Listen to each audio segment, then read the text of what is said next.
Good afternoon, everyone. This is Minion 299, I think. No, 799. My bad. I'm awake. Welcome to Interdimensional Challenge Wrestling. This is the April 18th episode. We have a great show for you tonight, folks. We have two title matches. Both the men's and women's titles are on the line tonight. I forgot to get the game running. There we go. All right. And we got a bunch of other matches to get through tonight. Let me get things rolling here a little bit.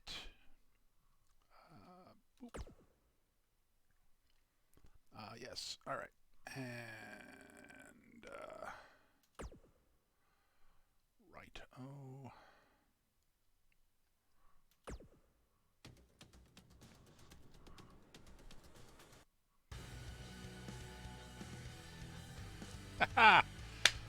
So yes, we have our mega show this week. It's an extra long show. We've got a bunch of matches, more than a normal full card, and both titles are online, as we said. But yeah, this is Minion 799, and welcome to International Challenge Wrestling, folks.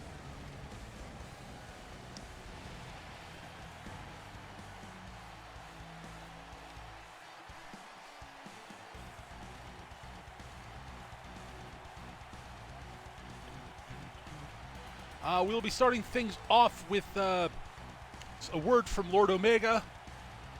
And, wait. Before we go to Lord Omega, oh dear, I'm hearing from backstage that they managed to intercept Barton Mercer before he could get to Eugene's locker room. So, but it looks like he was going to try to take out Eugene again. We've managed to cordon him off and keep him away. Lord Omega seems to be very upset with Barton, and he's coming to speak to us now. One moment.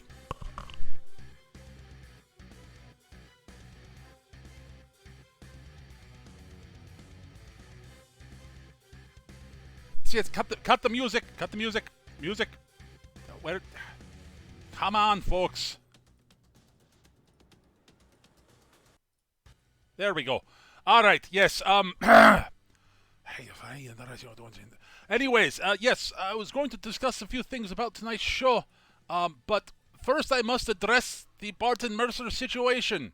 Mr. Mercer has decided to yet again ignore my warnings, so I had originally planned for there to only be one challenge match tonight, because Miss Matsuda has been bothering me continuously about getting, as she put it, another fight, since she didn't have one last week, and I did say I would give her one. But, yes, so I've arranged for a particularly special new challenge match for her tonight, which will be a Falls Count Anywhere match against an opponent of my choosing. She has accepted. She said she's looking forward to it. Mr. Mercer, on the other hand... Mr. Mercer, I am going to be giving you a challenge match as well, against an opponent of my choosing. Now, if Matsuda managed to beat her opponent, I decided to grant her a boon, because the challenge will be a difficult one. Mr. Mercer is not so lucky. But yes, I am showcasing with Miss Matsuda an opportunity for the competitors to earn boons outside of holding the title. Do not take these matches lightly, folks. That is all I am saying to you. Mr. Mercer, your match is up first in a cell against an opponent of my choosing. And with that, I throw it back to you, Minion 799. I'll be back to talk maybe a little bit later. We will see.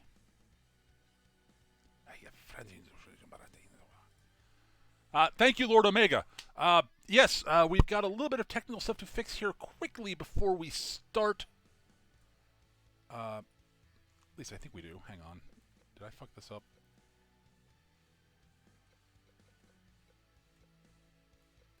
No, I didn't. Okay, great. Okay, never mind. Do not have to fix anything. Right, so we are starting things off with Barton Mercer versus a mystery opponent of Lord Omega's choosing. hopefully this will be a fun match. And apparently it's a punishment match of some sort.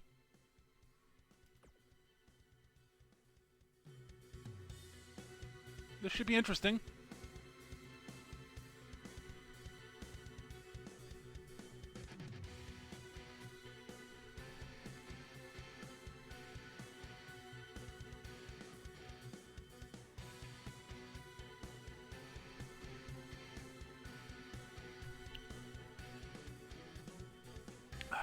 We're getting things set up, and Mr. Mercer will be making his way down to the ring very shortly, folks.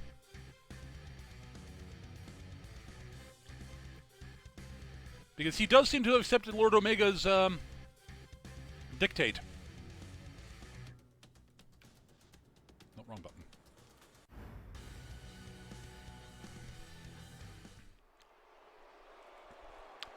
And there's the imposing steel structure above the ring that is the cell. Why would Lord Omega think Barton would want to run away from his opponent? Barton does not seem the sort.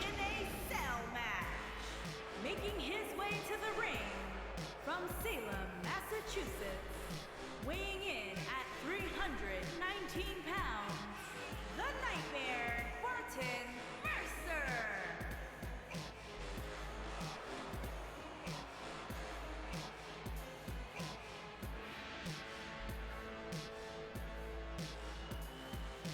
Well, we'll see who Mr. Mercer is going to be up, who Mr. Lord Omega has chosen to fight Mr. Mercer.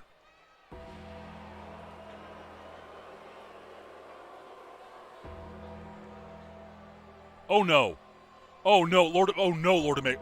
And his opponent. Oh no. From your darkest fears, weighing in at 320 pounds, Seth Shade.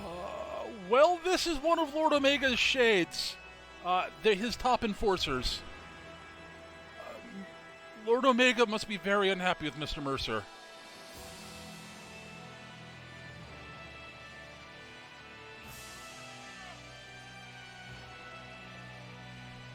As an aside, I thought I changed the entrance music, but apparently not. Oh well. We'll get it right next time.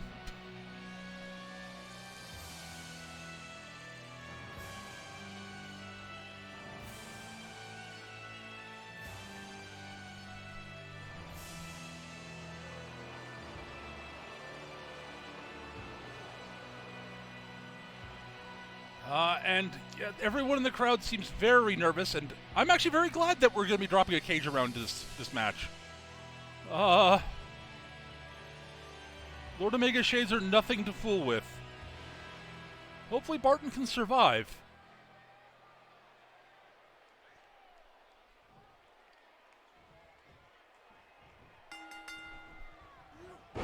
And the shade just plows over the Barton, drop him to the ground, kick him in the chest. Back body drop by Barton. That's a good start. Kick to the back. Jump, leaping, snapmare. All right. Kick to the chest. Barton is, I think, wisely taking to the shade as hard, as powerfully as possible and quickly as possible early. Maybe he can drop the shade quickly before, punch the face, punch the gut. Dropping Barton to one knee. Slamming into the corner. Barton reverses. Knife edge chop. Very solid one. Sends the shade flying across the ring to the other side. Misses the spear. Oh dear. Oh, nice counter drop onto the ropes. Counter hot shot there. Very nice. Barton seems to be hanging in there against the shade early on.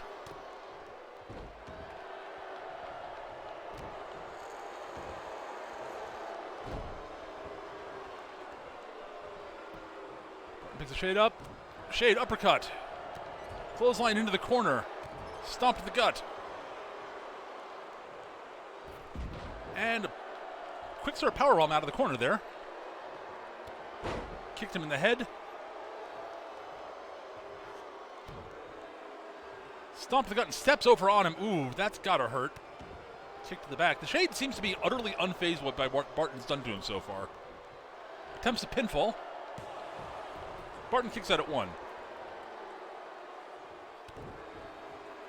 Is the shade showing some mercy and letting Barton get out of this a little bit early? I don't know.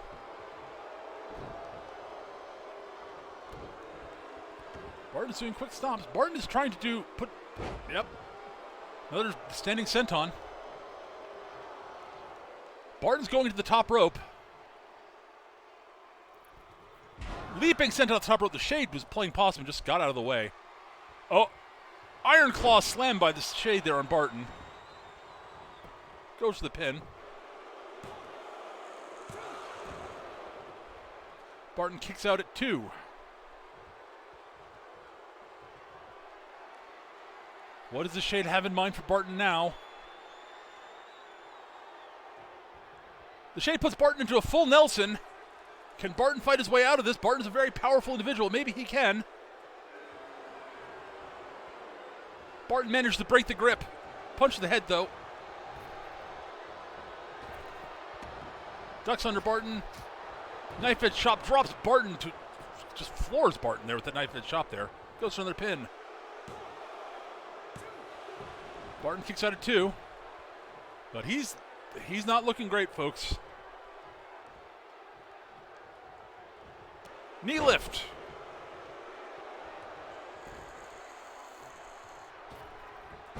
Moonsault off the second rope. Kicks out at 1.5.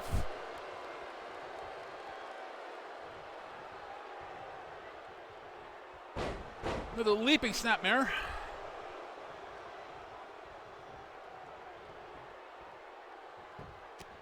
Punches to the head.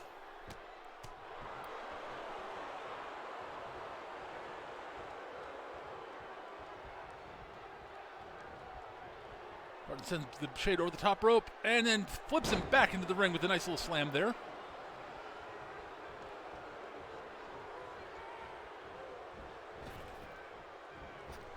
And Barton seems to have missed the clothesline there on the Shade on the rebound. Couple punches to the head, punch to the gut. Barton catches it and counters the shot to the gut of his own. Punch to the head, lifts him up, the Shade up. He's going for the Argentine backbreaker.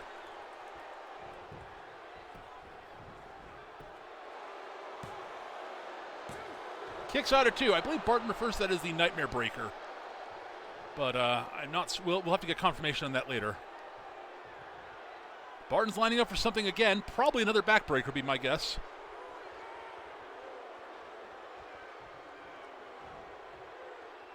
Indeed. Well, that's against anyone else. I would think that probably would do it, but 2.5. The Shade kicks out.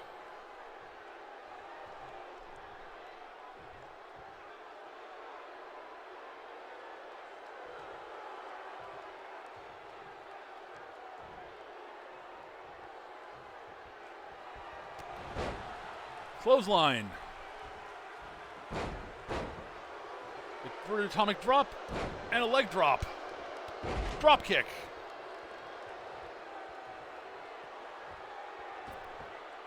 Another second rope moonsault.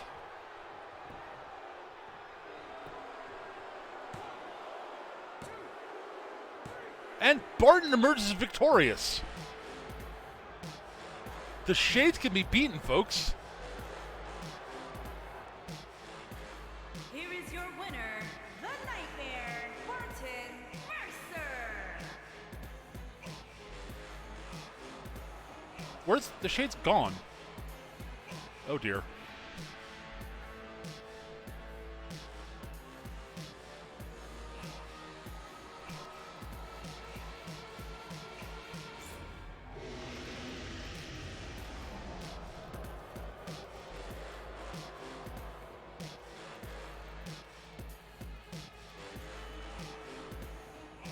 All right, well, that was an interesting opening to the show, folks.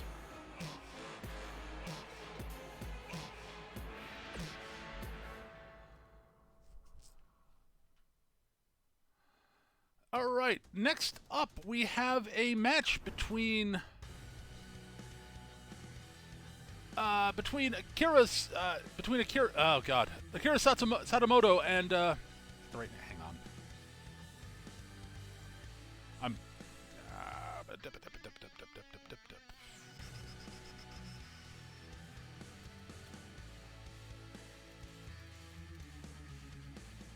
Akira Sakamoto, I believe. Hang on. Let me get the name right so I'm not... Yeah, Akira Sakamoto and Eugene Eric Mann.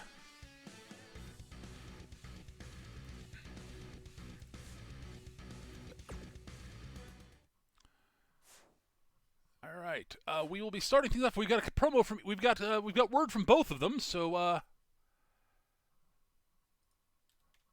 me get that set up for you folks.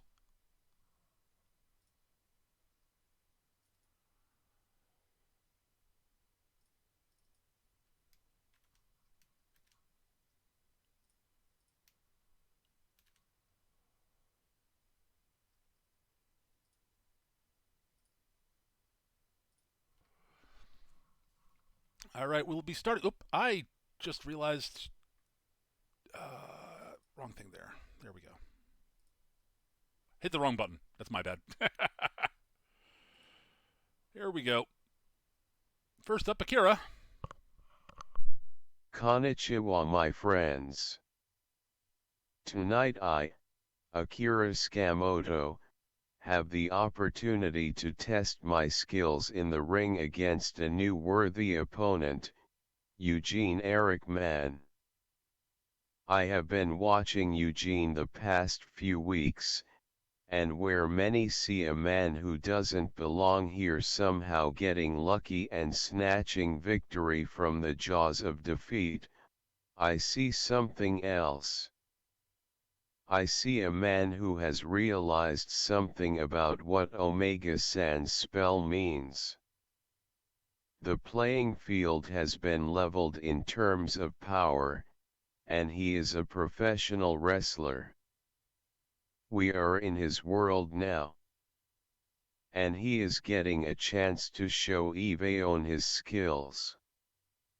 As a former sumo torai, I understand well how some do look down on his art as not legitimate.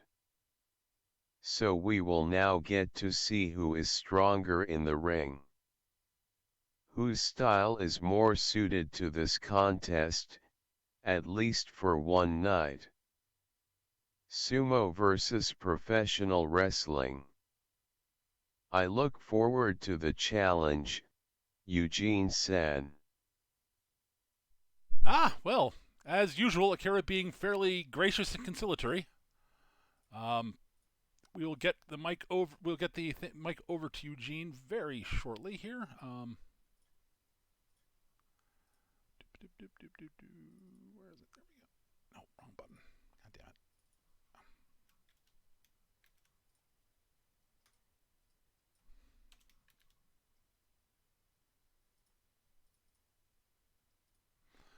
All right, we now have Eugene up. Give me 1 second to get this fully set up.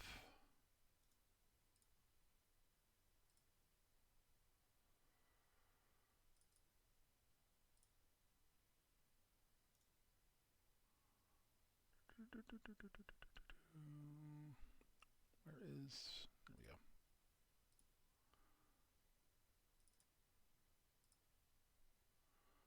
All right, taking it over to Eugene now. Keep telling you all the facts, and nobody seems to be listening. This ring is my world, and you are all just visitors in it. I have spent over a decade's worth of blood, sweat, and tears in rings like this perfecting my craft. And I will be damned if I will let anyone look down on what I can do between those ropes. None of you can consistently hang with me in that ring, and I will keep proving it at every opportunity. I will be coming for that title as soon as possible, and once I have it I will never let it go. As to my opponent for tonight, Akira, you might think that your experience as a sumo wrestler has prepared you for me. You could not be more wrong. You'll find that out tonight. Well, Eugene being, well, Eugene, from what we heard, he does not seem to hit the wrong button there. I think I did. I did.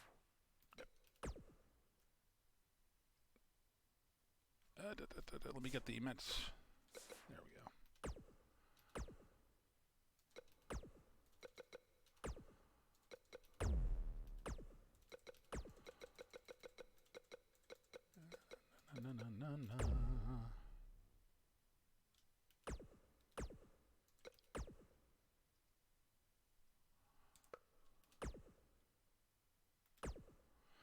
All right. And here we go for the match between Akira Sakamoto and Eugene Eric Mann. There we go.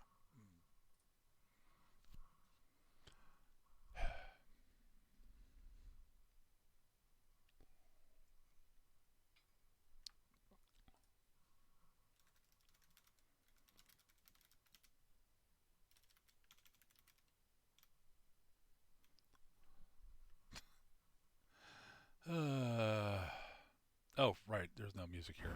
Well, there we go. Never mind. All right, into the next match here.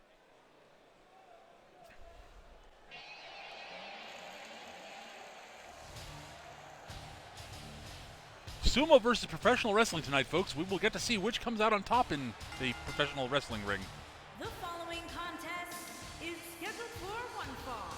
Making his way to the ring from Tokyo, Japan, weighing in at 405 pounds, unbreakable Akira Sakamoto.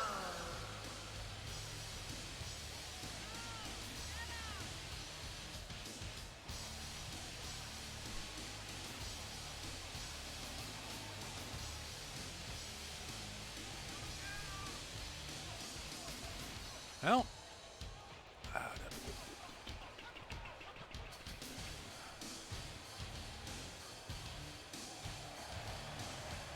this is a rematch from the tournament, folks. The two of them did meet in the second round of the men's tournament, where Eugene came out on top.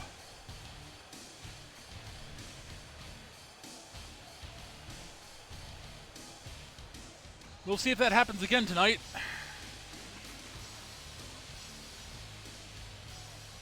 So we're basically pitting Eugene's sort of knowledge of professional wrestling.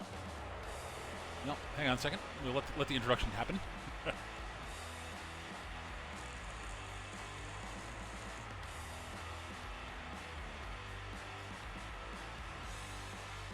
And his opponent from Providence, Rhode Island, weighing in at 215 pounds, Eugene Eric Mann.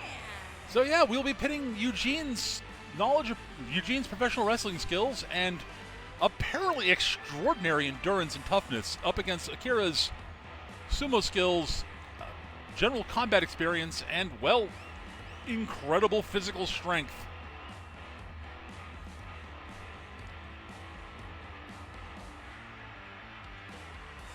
And just general, size.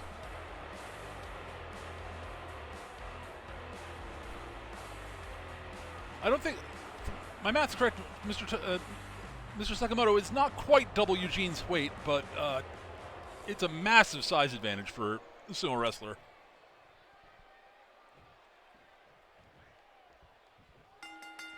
And here we go, folks. Akira starts things off with a quick backbreaker and then a kick to the back following it up while Eugene's on the ground.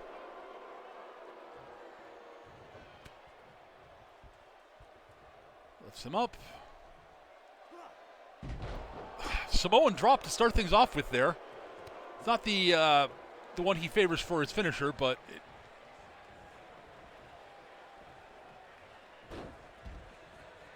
throws Eugene outside the ring and follows him.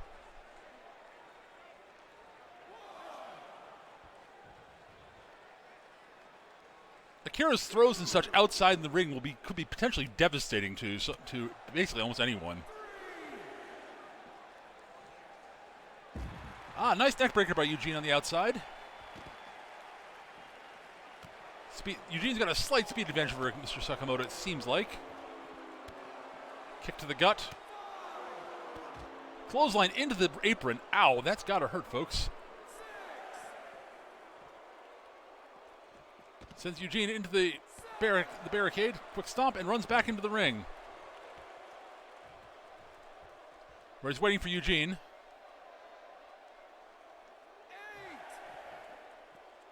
Who gets back in the ring at the count of 8.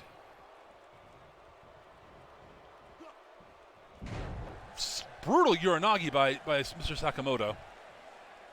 Into an armbar. Eugene stands up out of it, though, and punches his way out of it. Quick jab. Left hook. Forearm to the face. Another punch to the head. Kick to the gut. Sunset flip off the second rope. Gets Akira back up to his feet. Akira counters with a headbutt.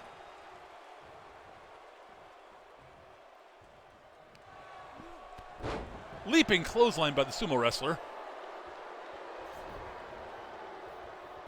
Goes for the pin. This will likely not get it. No, yep, Eugene kicks out at 1. Eugene is a very tough individual, folks. Series of elbow shots to the left shoulder. And then he just sits down on him, drops all his weight across Eugene's chest. Kick to the head to counter his way back to his feet. Akira just swats Eugene away like he wasn't, like a fly almost. Snaps him off the rope. Oh, he's going for the Yokohama Slam. And down Eugene goes.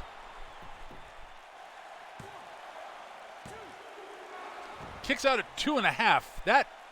The impact, that modified Alabama Slam is something else, folks. Looks like he's lining up for that lifted Samoan drop. Up onto his shoulders. And down he goes.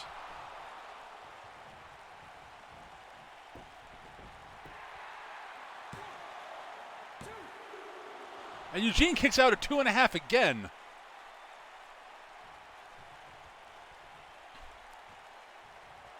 Well, Eugene's going to have to turn things around quickly here. He's tough, but he can't keep absorbing punishment like this. Not indefinitely. Kicks Akira away, getting him back to his feet. Punch to the head. Leaping neckbreaker from behind. Looks like Eugene's lining up for something. Is it going to be the generic combo? It is! The generic combo.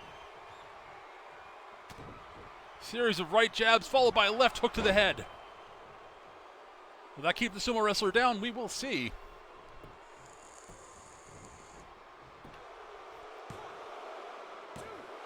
Nope. Only for a 2 count.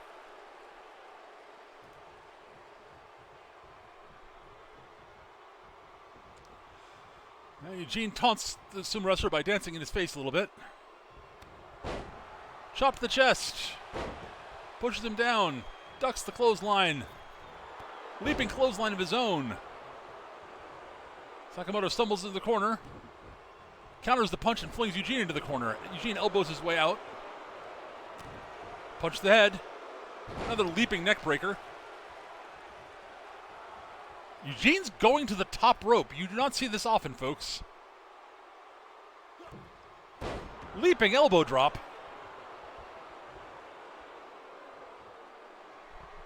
Looks like he's lining up for the generic combo again.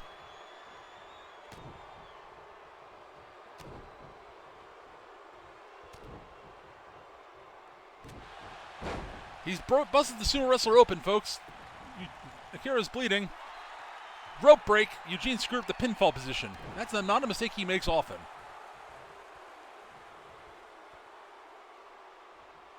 I don't know what he was shouting at Sakamoto there, but the sumo wrestler looks mildly annoyed. Clothesline. Another clothesline. Ducks and leaping clothesline.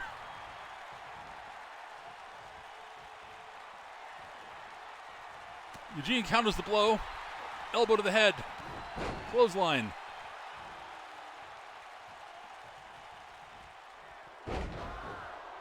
Oof. Leaping facebuster. Of sorts. And that's it, folks. Eugene pulls out another victory. Though he looks beaten up, folks. And he's hearing it from the crowd, and he's again telling them that they clearly just have not been listening. Eugene continues to show that his in-ring skills are nothing to sneeze at.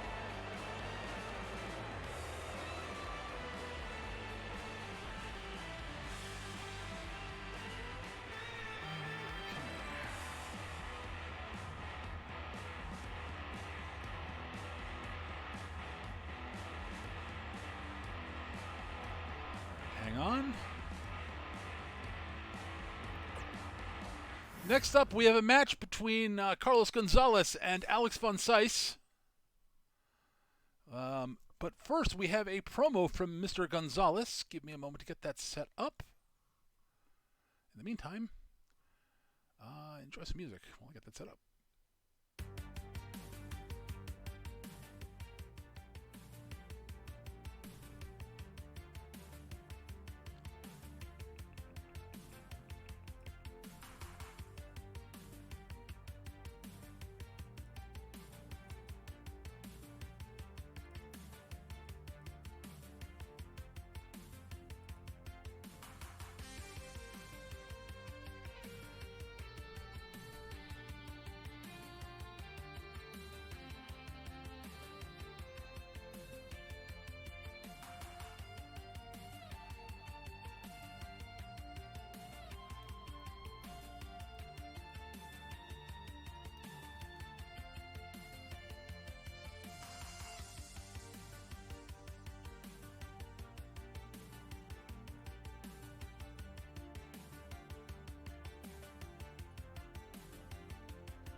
All right, I think we got the promo set up here, folks. Let us get to that.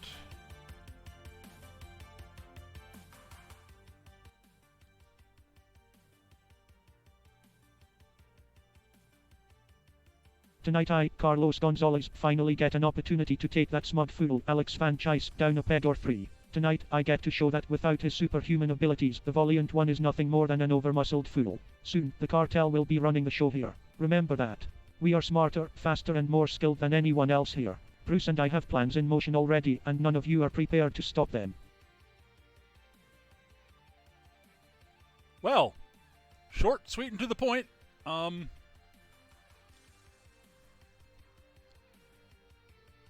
let's get things set up here.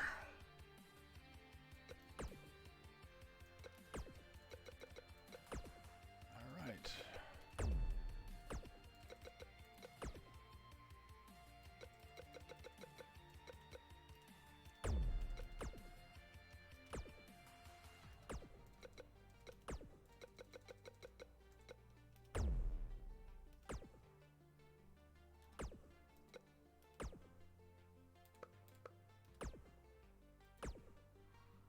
All right, folks, here we go.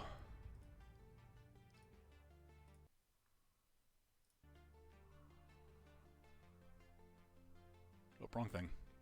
There we go. Yeah, I had the speed set a little bit too high there on that. That was my bad. I misclicked.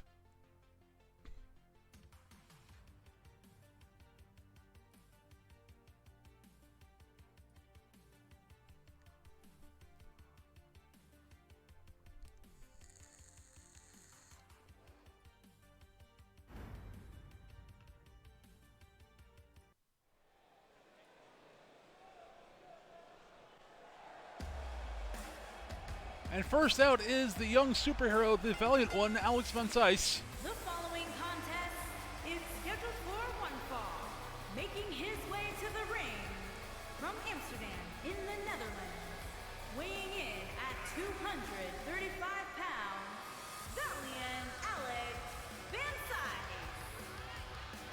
Now, Alex von Seiss and Carlos apparently have crossed paths quite a bit over the years in Europe. Carlos, being a leader of a crime family in Spain, and Alex working all over Europe, it makes a certain amount of sense. I'm not sure they've actually fought each other directly, though I can't imagine that would go, normally would go super well for Carlos, given that he does not have superpowers. And his opponent, accompanied by the chosen one, Bruce Leonard. And from Valencia, Spain, weighing in at 209 pounds, El Jefe Carlos Gonzalez.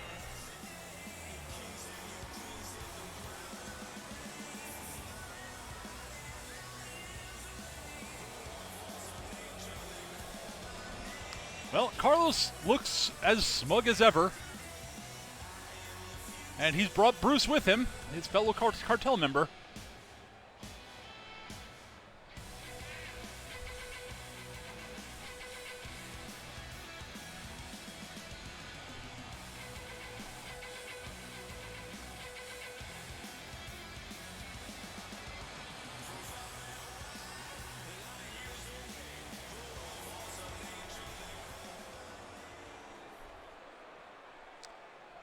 And here we go, folks.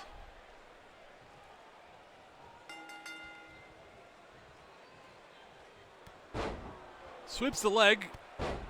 Carlos starting out fairly quick here. It looked like he was going for pinfall, but instead he's going for that leg arm submission that he likes to start things off with. Alex managed to fight his way out. Oh, knee to the thigh there by Carlos on the running through. This really is a match of skill versus physical ability. Carlos is no slouch in the sort of the athletic talent department, but boy, howdy, Alex is a physical specimen. Kick to the chest. Kick to the back.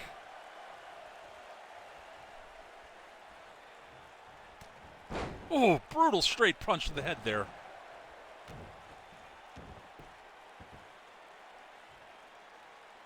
And, oh my God, just the raw strength of this man. Deadlift slam.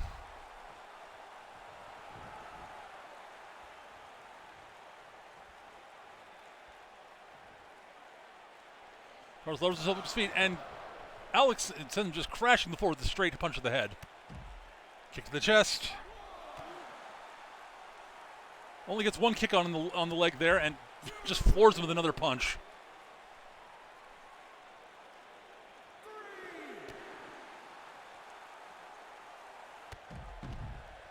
And another drop kick to the leg there. Carlos is as off in the place as seems to be typical for him, working the leg, given that his main submissions are either a heel hook or a knee bar. Though he has finished people off with a kick with a brutal step up enziguri.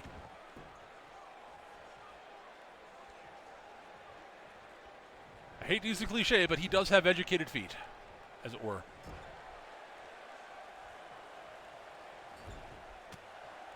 Elbows his way out of the corner. Alex stops him before he can get another leg kick in. Alex has been paying attention to Carlos.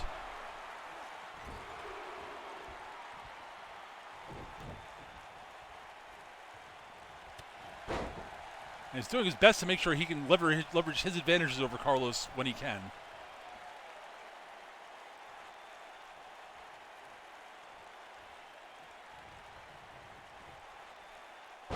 Ooh, very nice lifting, nice sort of back suplex there. Goes for the cover. Carlos kicks out at 1.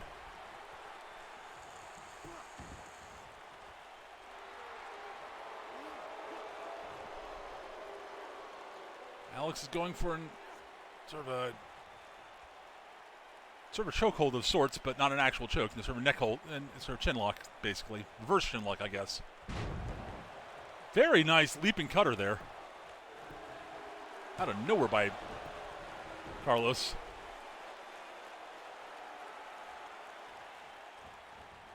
Catches the kick, returns the kick to his leg. Alex has been one step ahead of Carlos this entire match, really.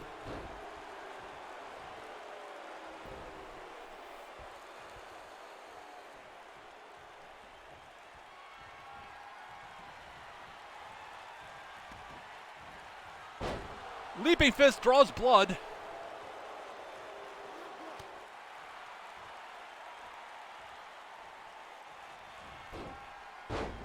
Oh, roll through for the knee bar, the ankle lock there, it looks like. Or maybe a heel hook. Carlos is lining up for something. Probably that rolling knee bar, be my guess. Yep, there we go. Will Alex tap out, or will he fight his way out of the knee bar? Oh, kicks his way out. But was the damage done? Ooh, roll over next snap, leg snap. Blah.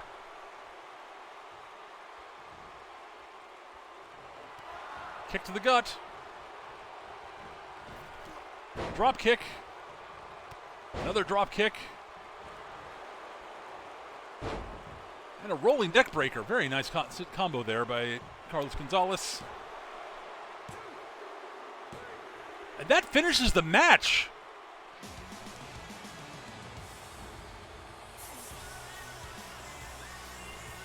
Carlos is not just words, folks. He knows what he's doing in a fight.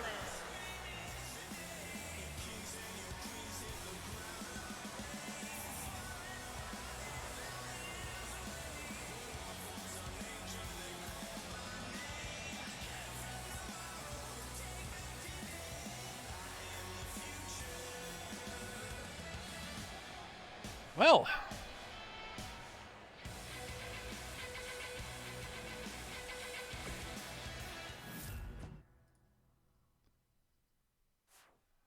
next up we have apparently Josef Zenk has requested a match with Bishop Boone. Now Bishop was badly injured by Arctolos in a couple of weeks back, and our medical staff has suggested Bishop not take the match, but Bishop has agreed to the match. So,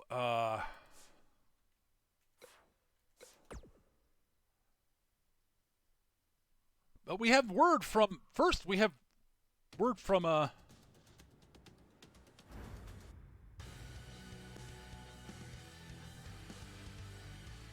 have word first from Bishop, and then, well,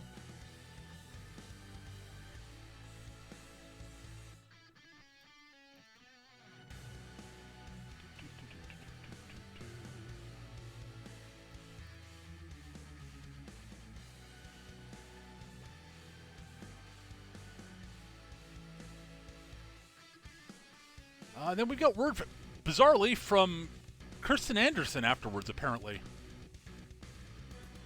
Well, that will be... I'm not sure why.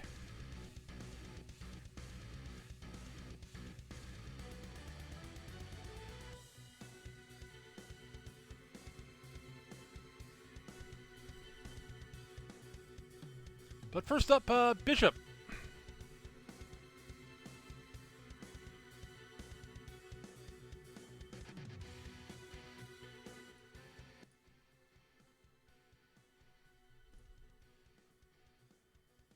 So, Lord Omega's medical staff say that I probably shouldn't compete tonight. And, on any other night, with any other opponent, I would take their advice.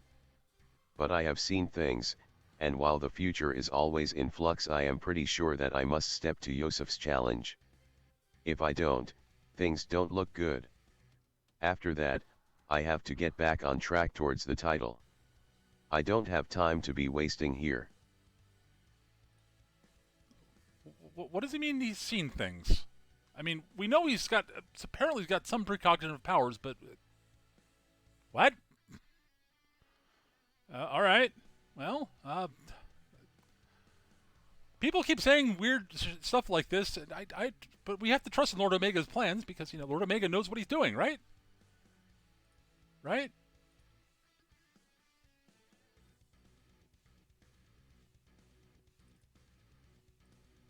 Well, next up we have Kristen Anderson.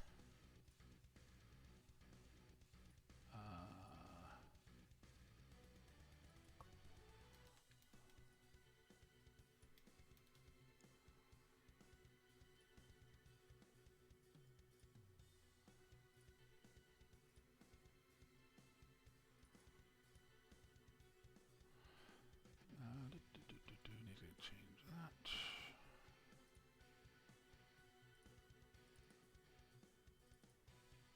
All right, so we've got word from the Savior. Tonight we observe. There are several potentials that were brought here along with us by Lord Omega. And we need to observe them carefully before we make any decisions. Remember, We are the savior, and if you truly need us, we can help you. What does she mean by that? Or they? I don't know.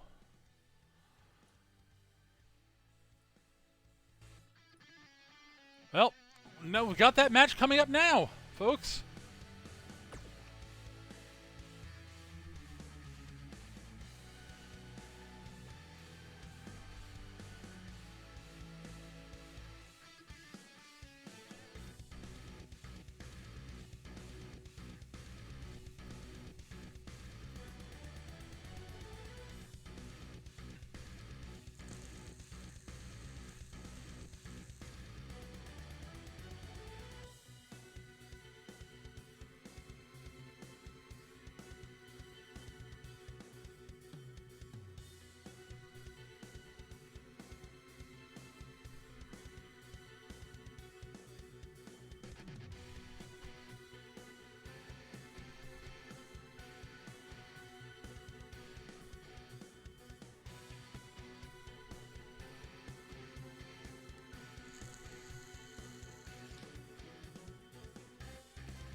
Well, first up down to the ring will be Bishop Boone. We'll see how he's faring after that brutal match he had with Arik Tolos a couple weeks ago. And the subsequent beatdown that Arik issued to The him. following contest is scheduled for one fall. Making his way to the ring from Brooklyn, New York, weighing in at 180 pounds, Buzzsaw Bishop Boone.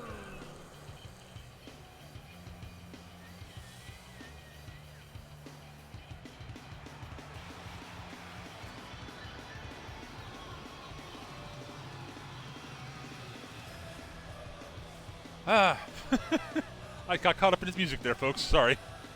It is catchy.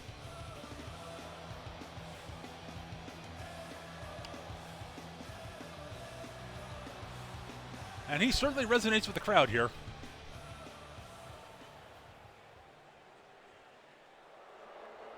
Ugh.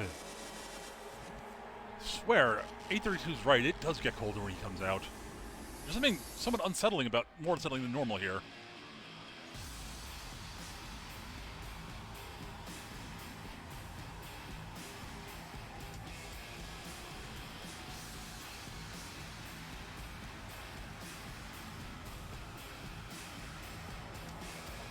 Oh. Oh, that's what it is. And his opponent, accompanied by the Savior, Kristen Anderson.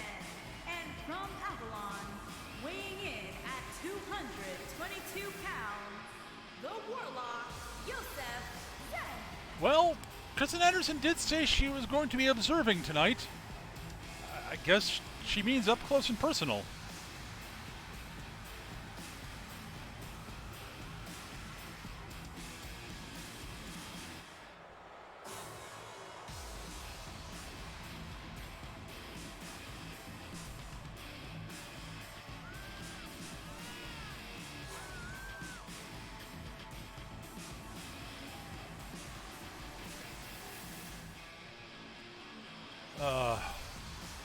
I admit there's part of me that is kind of concerned by the mere concept of an alliance between these two, even if they are in different divisions.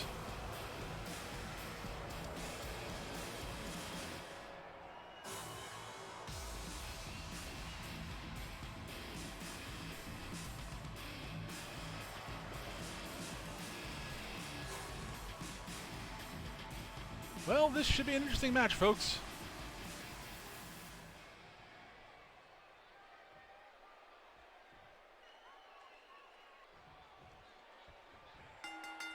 And here we go. Yosef just runs over Bishop to start things off with. Powerful lifting suplex by the Warlock. Followed by a couple of kicks to the leg on while Bishop was on the ground. Running clothesline.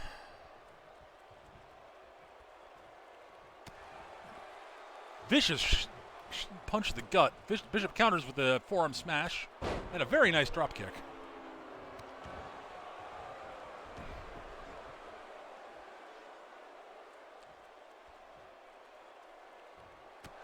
Headbutt. Leaping crossbody. Bishop's kicks seem to have a lot of impact behind them. I guess it's sort of the, while he's not the physically heaviest, most powerful, wrestler we have, the competitor we have, he is very tall, and those long limbs sort of, gather a lot of force going when they move. Nasty headbutt there by the Warlock.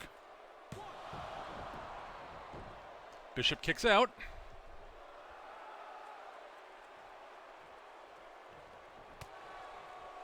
Kirsten seems to be just watching impassively from the outside for the moment.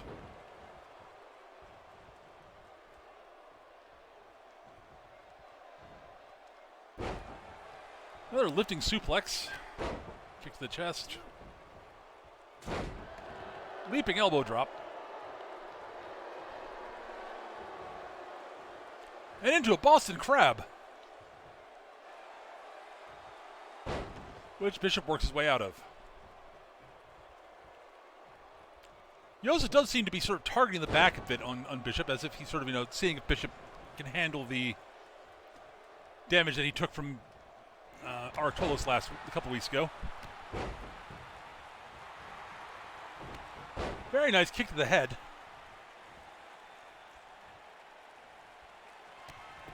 Kick to the gut. Oh, beautiful knee shot to the head there. Kirsten seems to be talking to the ref about something.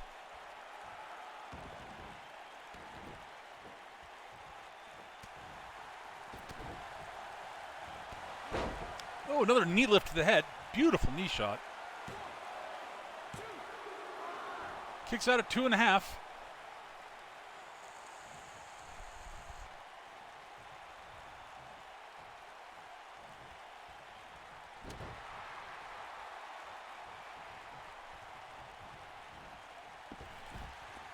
Yosef sends Bishop crashing to the outside and follows him out.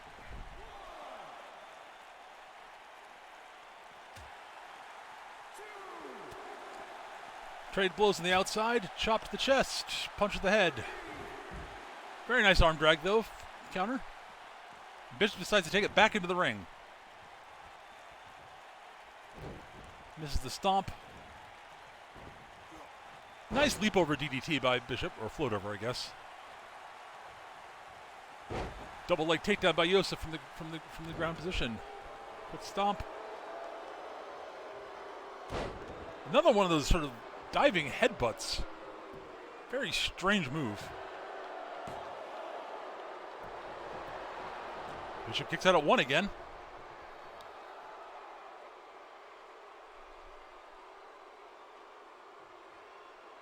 Yosef is lining up for something. I'm guessing it's probably the Dark Queen's Blessing. It is. Goes for the pin. And that's it, folks. Puts Bishop away with the Dark Queen's Blessing.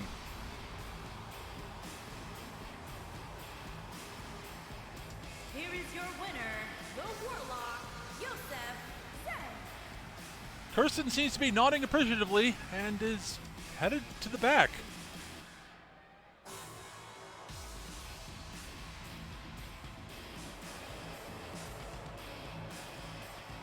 I guess she's seen what she needed to see.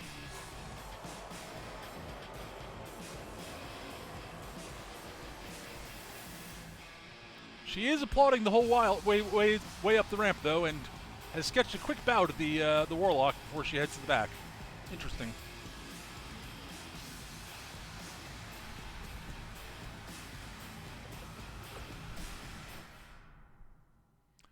All right.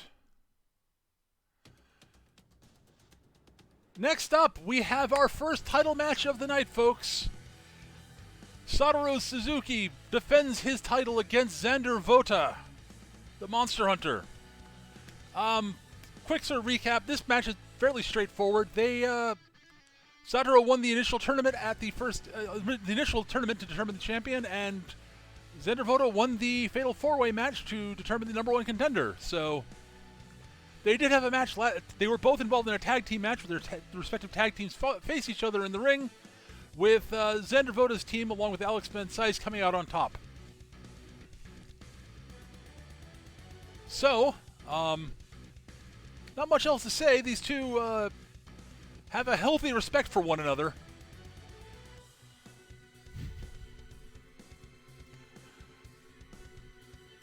And we will see who will come out on top. This is another sort of speed versus power match, folks. Although they are both very skilled combatants.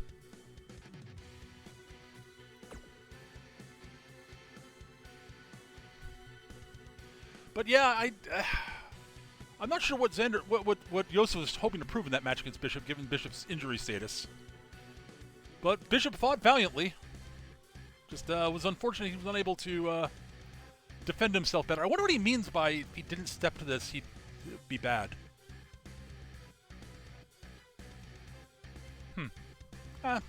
Probably nothing.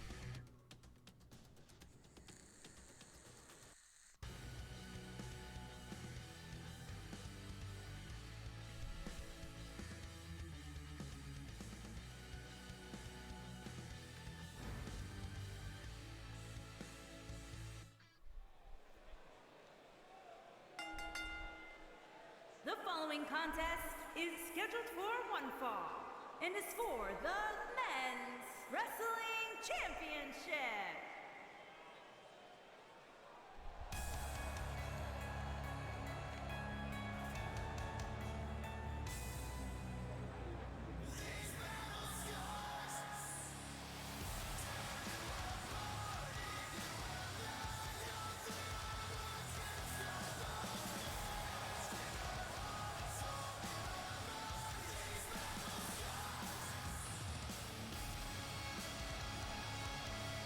Here comes Xander Voda to the ring, looking as purposeful as ever.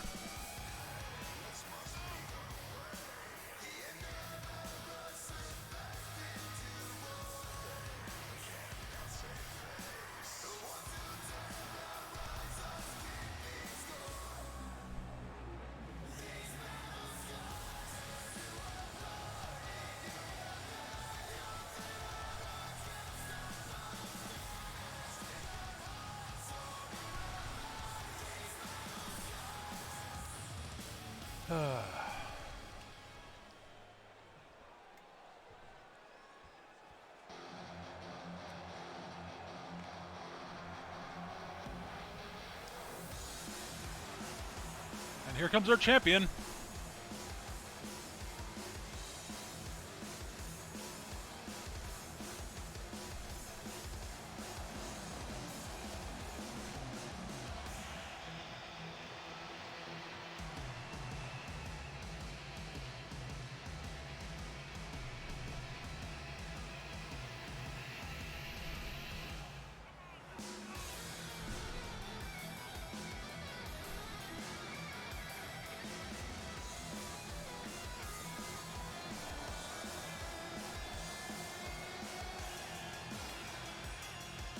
Well, it's a classic speed versus power matchup here, folks. As I said earlier. And there's healthy respect between the two competitors, so should make for a nice clean fight at least.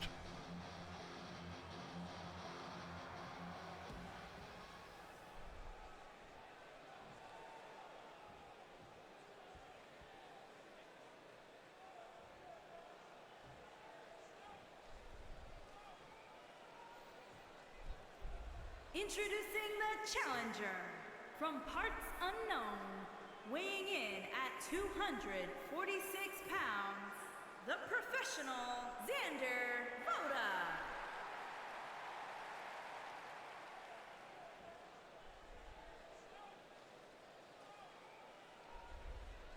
Introducing the champion from Yamaguchi, Japan, weighing in at 204 pounds. He is the Men's Wrestling Champion, Shogo Satoru Suzuki.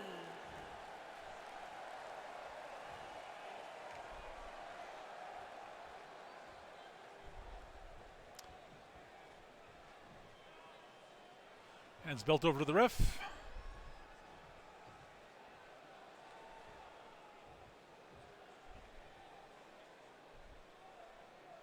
And here we have our first title defense in the IDCW.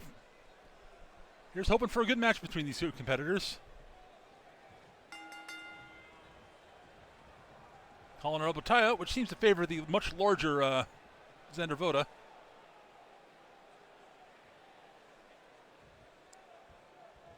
And it's a clean break. Kick to the gut. Very nice suplex by Suzuki. Kick to the back. Which Xander just sort of gets up and crossbodies almost instantly. And a suplex of his own. Kick to the back. Stomp to the head. Sada rolls to the outside and pops back in. Lifting him to an electric chair drop.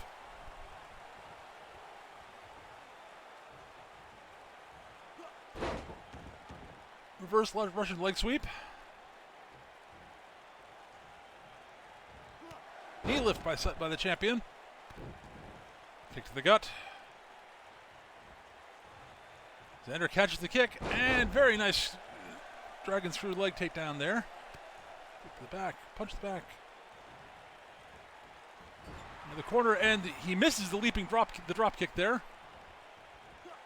And a Russian leg sweep by Suzuki there. Some stomps him on the ground, rolls him over onto his back. Lifts him up. Sharp kick to the jaw there.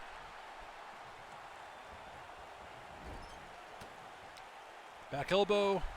Blocks the punch. Clotheslines the champion to the outside. Just sudden and brutal clothesline there.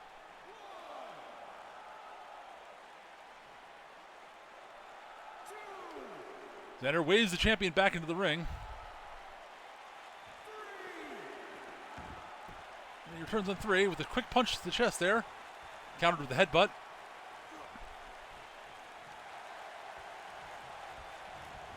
Sends him flying to the corner. Dropkick is brushed aside. Another leaping crossbody by Xander Voda.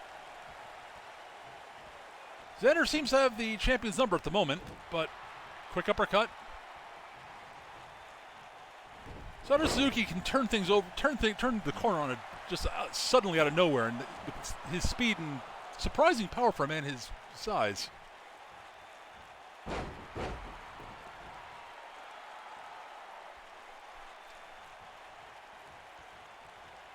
I mean, if you were to put him in the ring across from someone not as large as Mr. Voda, you would think Sada is actually a fairly sizable individual. He's just not very tall. Leaping body press there.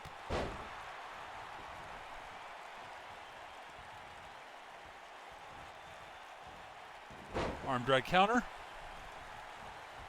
Misses the boot. Sends him off the rope.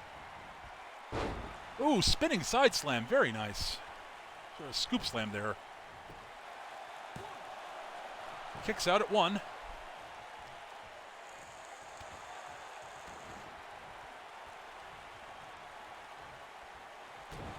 Just a straightforward, hard headbutt there. Ooh, that was a nasty neck breaker. Or maybe it was a brain buster. I don't know what that was. Looked like it was going to be a sort of a vertical suplex, but another reverse Russian leg sweep.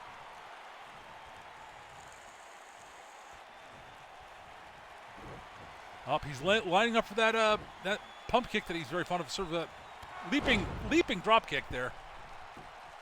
I believe he calls that I believe it's called a Claymore, 2. And we have a new champion. Just runs right through our champion there.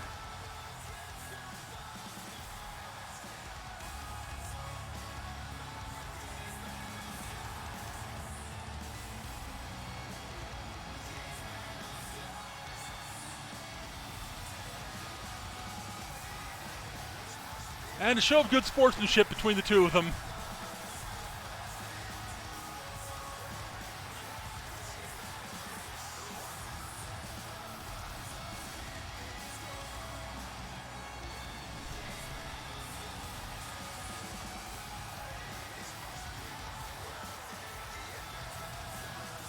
So we have a new champion, folks.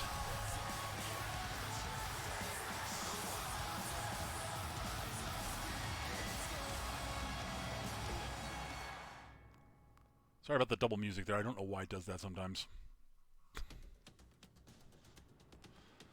Well, that was a shorter match than we were anticipating, but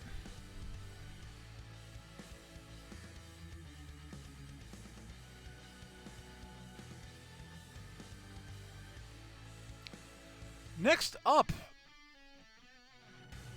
we have a tag team match between the Misfits and a new tag team. Looks like Yuri Yamashita and Maria Cepeda are at least for the short term tag teaming. We did hear last week that they were talking backstage, and both of them had interactions with people that Miss Cepeda was saying had her eye as being potentially more dangerous than anyone might think. But tonight they're just entering a simple, straightforward tag team match against the Misfits. So let's see what we got here, folks.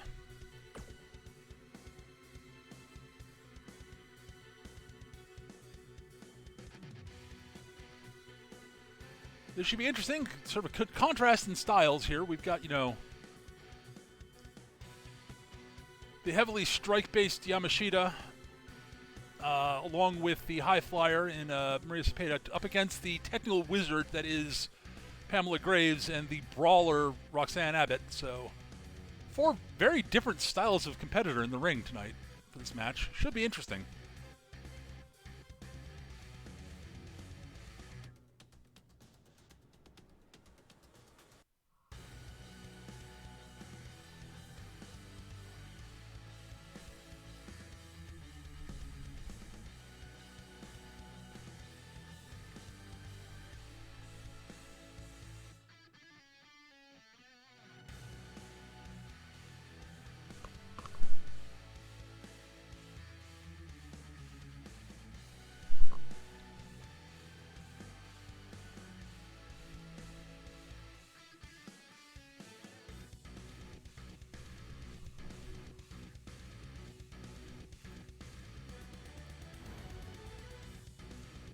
And here we go, folks.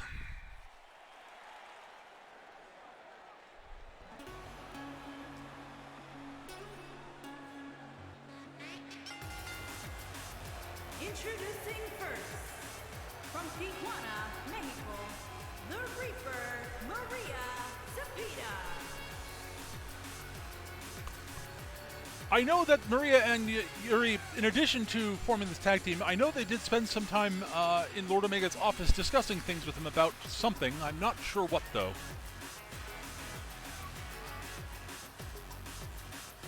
All I know is that after they came to the office, Lord Omega came out looking somewhat grim-faced, as opposed to his usual cheerful self.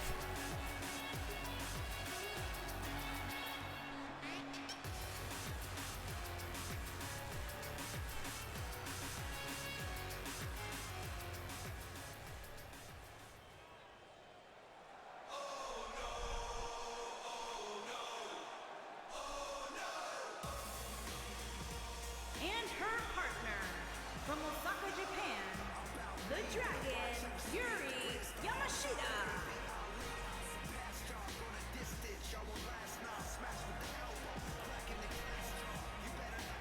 Well, the Dragon Yuri Yamashita is an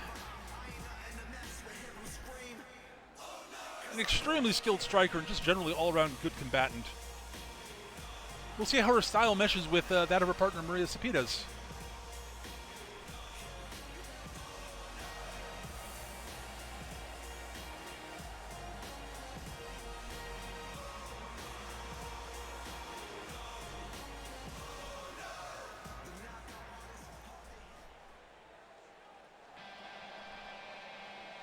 And here come the Misfits.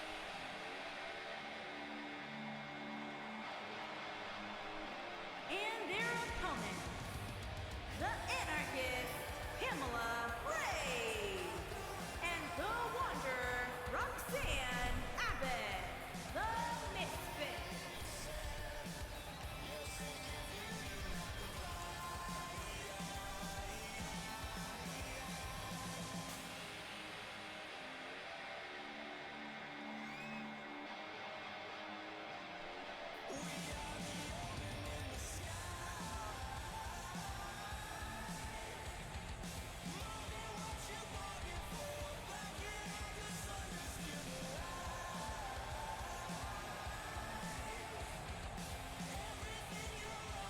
Mixed reception of the Misfits. Though they don't seem to particularly care much that the crowd is not particularly fond of Miss Graves.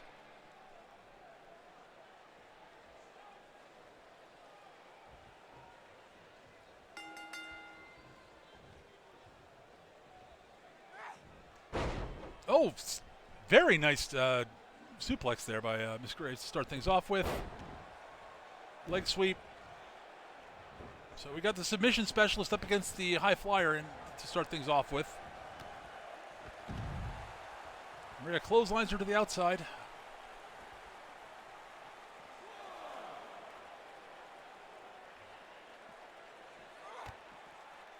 Counters there.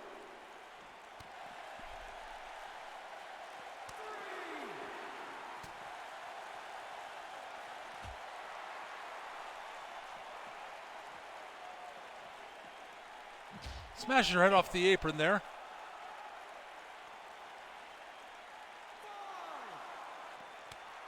Chop to the chest. Drags her over to the announce table. Bounces her head off of it.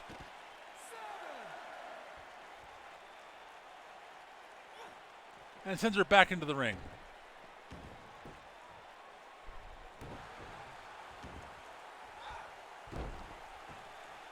Smash her arm to the ground there. Rake of the eyes, kick to the gut, and into a DDT.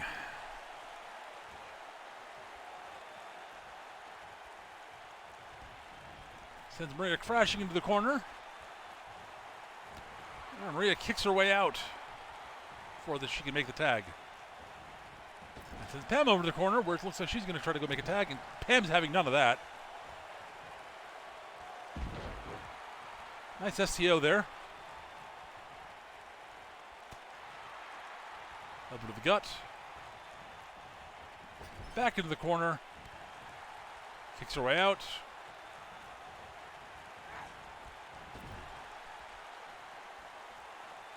And the tag is made. Here comes Roxanne Abbott. Double arm drag slam into double kick.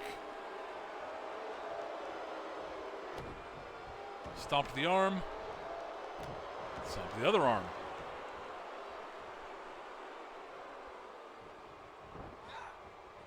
Sends Crusher back to the corner. Clothesline in the corner.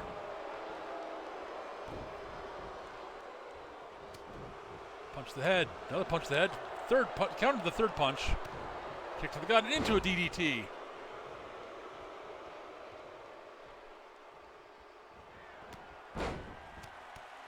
Nice little Fez press there into a series of punches to the head.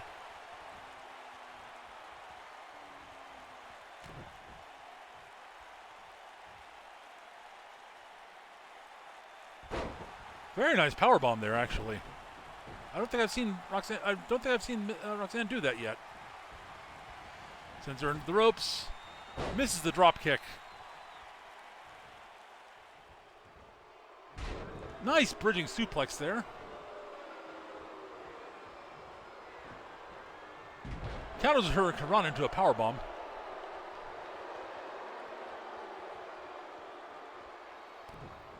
And stunner.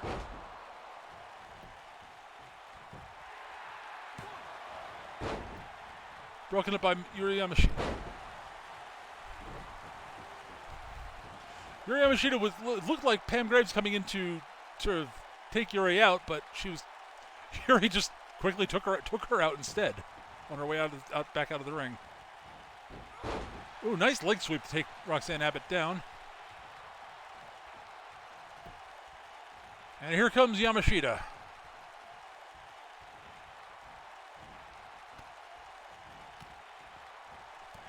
Series of kicks to the leg.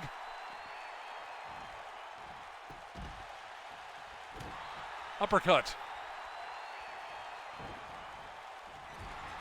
Drop kick in the corner. Followed by another one.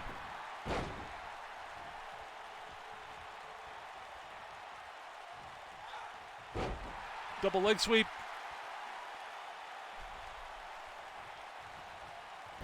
Jawbreaker by Yamashita. Misses the boot, big boot there. Drop kick in the corner. Followed by another one. She's fast.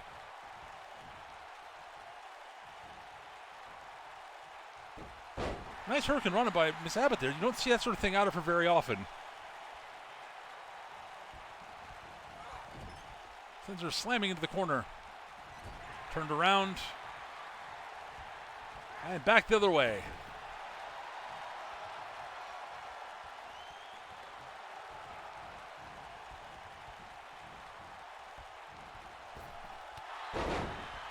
Oof. Nice tag team maneuver there.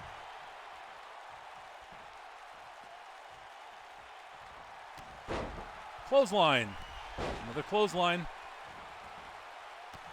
Leaping clothesline.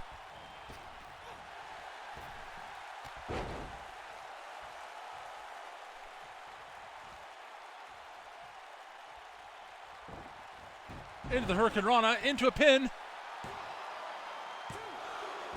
Kicks out at 2.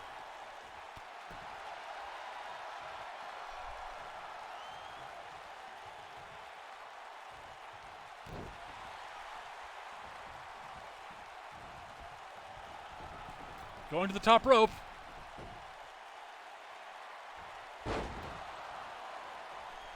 Oof. The pin. Here comes Roxanne. Nope. Kicked out at 2, so Roxanne didn't have to do anything.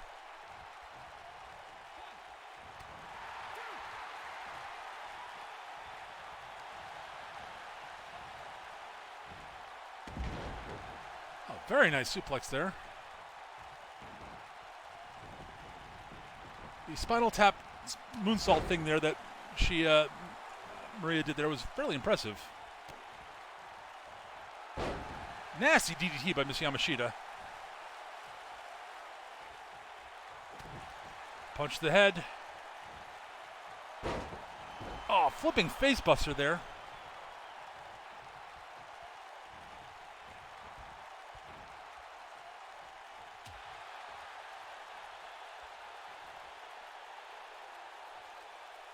Ooh, backdrop onto the apron. Ooh. Catches a kick into a spinning back kick. Nice by Miss Yamashita there.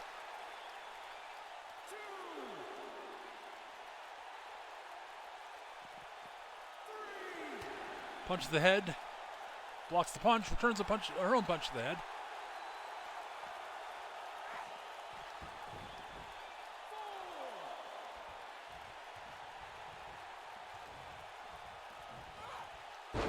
Splash onto the side of the apron there. That had to hurt.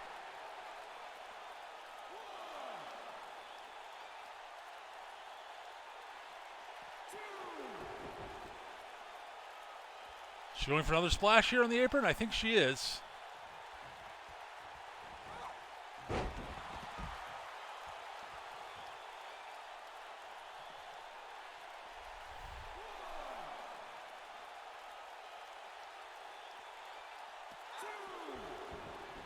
Will the third time be the charm? No, it will not.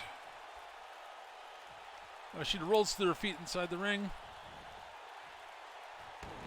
Counters the lifting suplex there into a pin. Kicks out at 2. Rolling pin there. Another 2 count. And, oh, whoops. Maria seems to have knocked out the ref. I think she was going for Hurricane Rana on Roxanne Abbott and missed.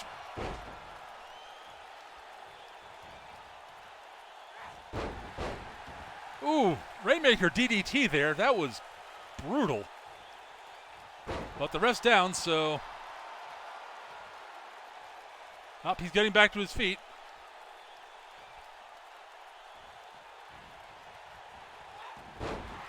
Arm drag takedown by Yamashita. Another DDT, a kneeling DDT there.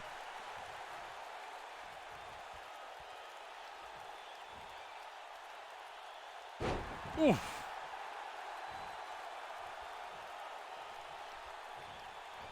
Sends Earn to the crashing into the corner. Tag. Oh, another one of these double team boot kicks to the head.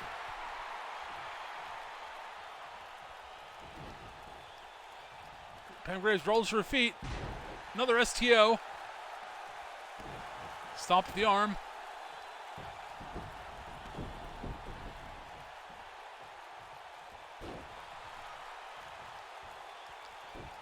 Arm drag counter, nicely done. Spinning back fist.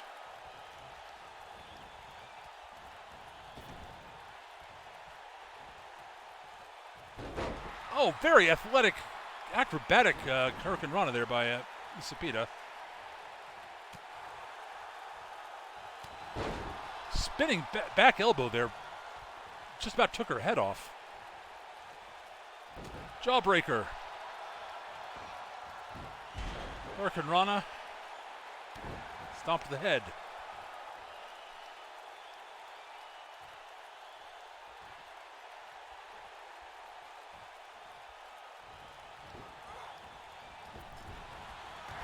Clothesline in the corner. All right. Oh. Oh, bridge. God, Fisherman brainbuster there. And makes the diving tag to bring in Yuri Yamashita. Big boot to the head. Leaping Hurricane Rana. Misses a second big boot. Smashes the elbow to the back there. Leaping knee to the back. Stomp to the back of the knee. Oof.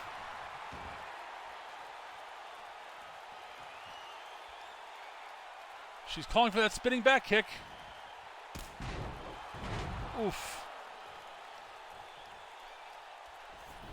Well, that's going to be all she wrote unless Roxanne breaks it up, I think. Yep, well, here comes Roxanne to break it up because...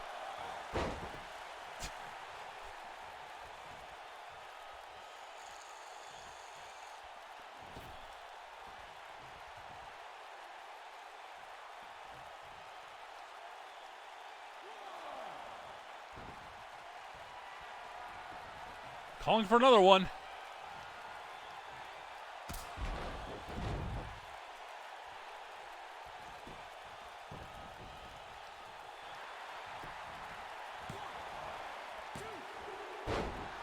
Kicks out at 2 3/4.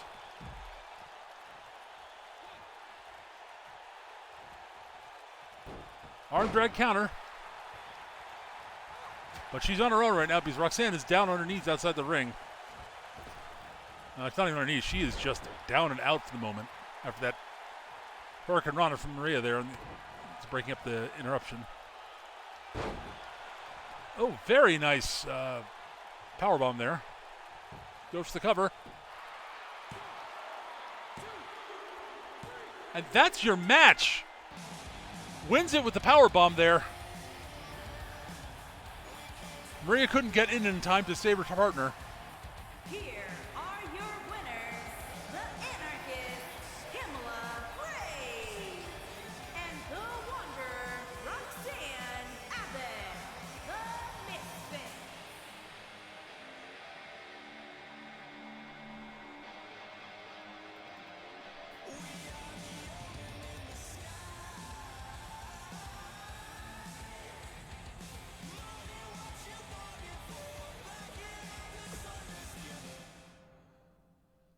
All right.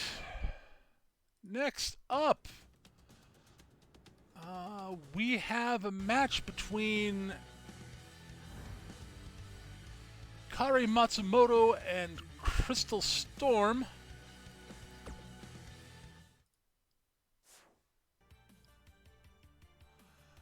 But before that, we do have word from Kari Matsumoto, so I think we're getting the mic down to her before she can head down to the ring.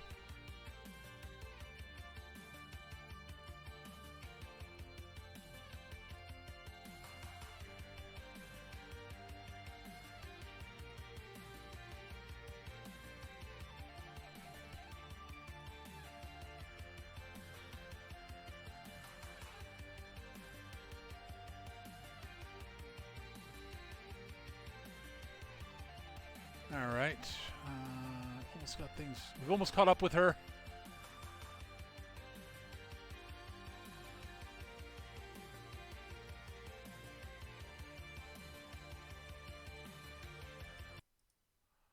All right, we got her now. So let us take it over to her.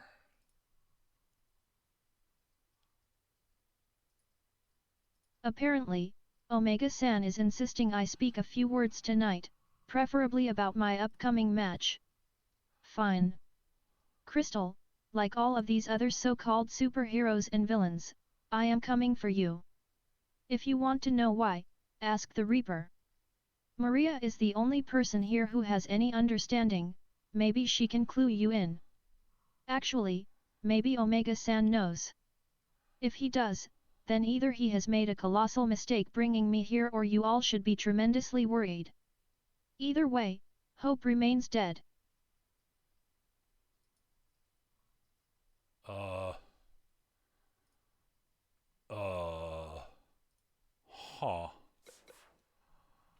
Well, that was interesting.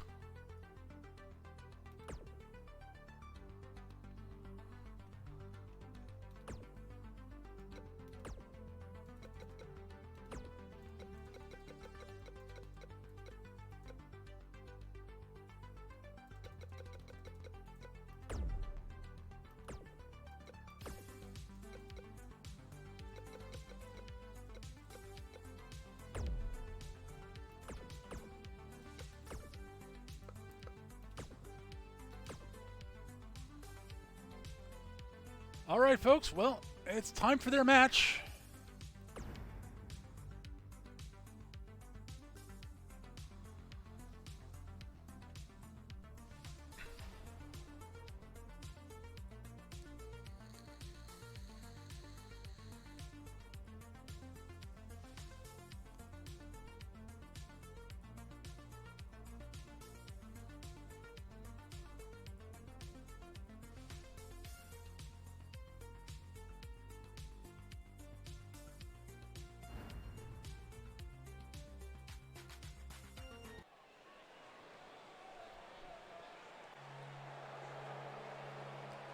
And here comes the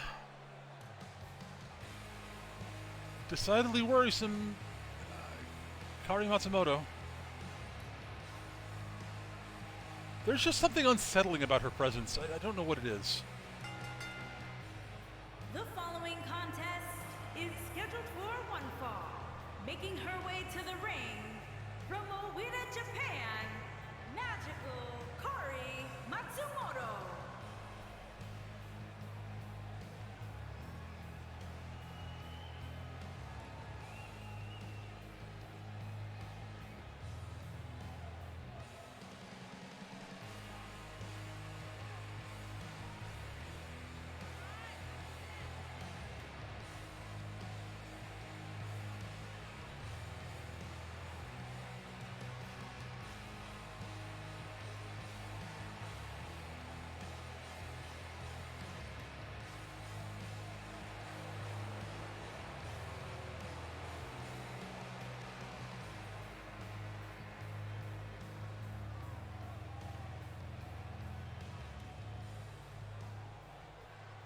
Well, and here comes her opponent tonight.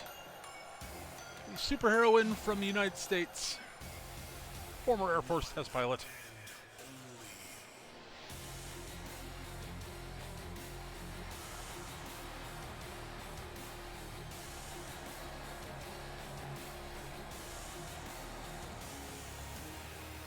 And her opponent from Chicago, Illinois, the Captain Crystal Storm.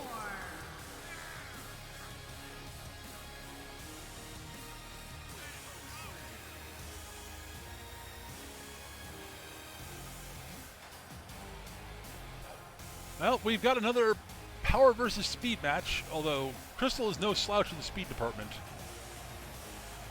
She is, pound for pound, possibly the strongest competitor we have on the roster.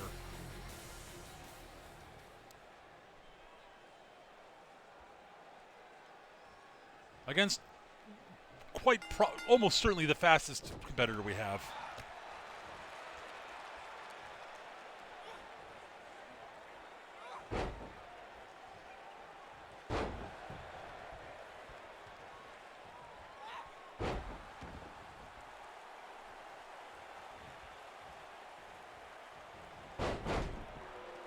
Nice dragon screw takedown.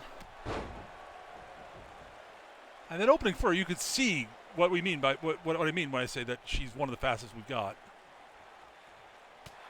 Discus European uppercut. Stomp of the arm.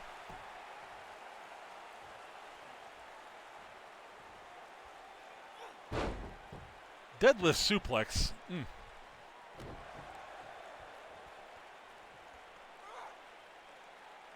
With seemingly basically zero effort on Crystal's part there.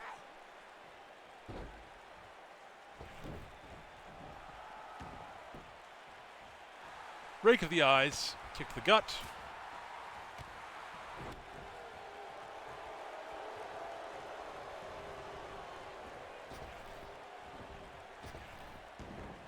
Ducks through there. Basement drop kick to take her off her feet.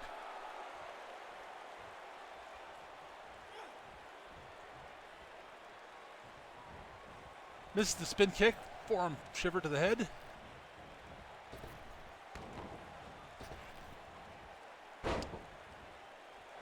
Kicks her away. Another basement drop kick. Slap. Very sharp one, too. Drop kick to the small of the back.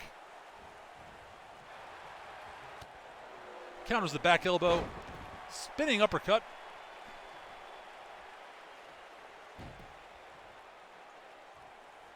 Nice chin lock from behind there.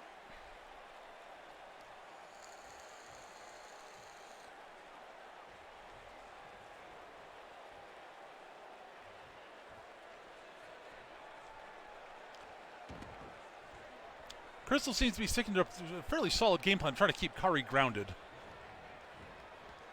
Things get dangerous when if she can get up to the top ropes often.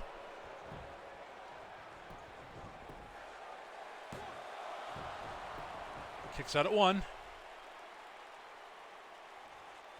Stomp at the back of the head. Series of elbows from the head figure four there.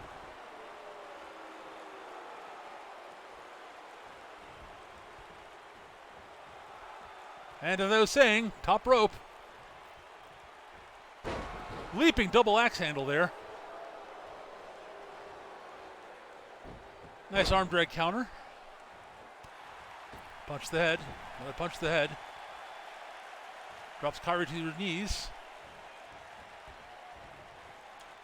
Sends Kari falling to the outside of the ring.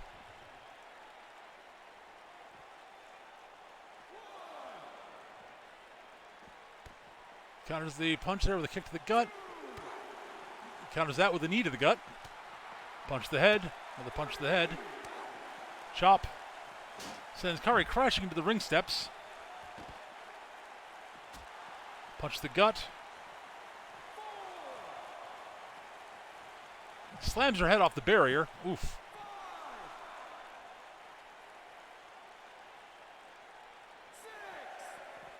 Sends her back into the ring.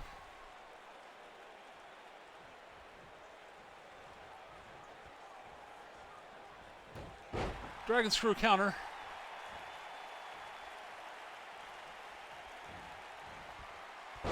Very nice spine. Crystal is one of the most beautiful spine busters we've got in the company, in the promotion, or whatever you want to call it. Oh, that cross arm powerbomb she's fond of, which she's used to finish a couple of matches already.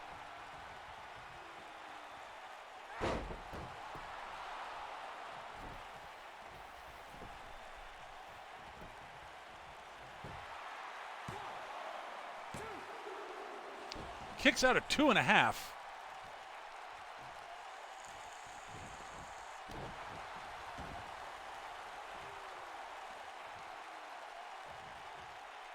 Snap of the arm. Ouch. Well, I'm not sure about the wisdom. Kari doesn't do a lot of striking with her arms. She tends to favor kicks and, Though she does do them from time to time, I say, as, proceeds to slap her about. Sends Crystal crashing the outside. Oh, she's lining up for something. Tope con heel. Leaping leg drop bouncing her head off the ring apron. Oh, that had to hurt. Arm drag counter. Punch to the head. Scoops her up.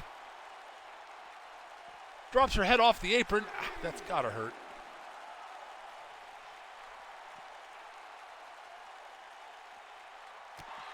Uppercut. Punch to the back. Another punch to the back.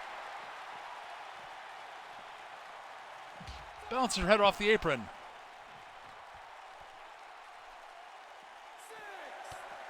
Counters the punch to the head. Sends her back into the ring.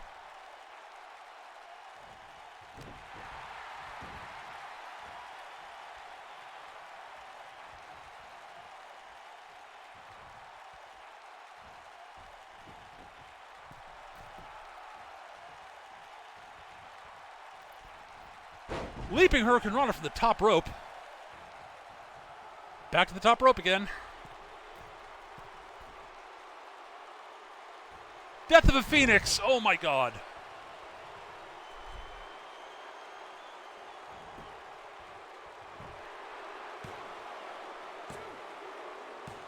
Kick out at 2. That was almost a 3 count. That was so close.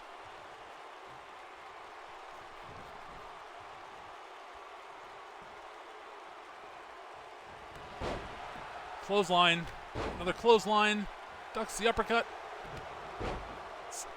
Back kick to the head there. Arm drag counter.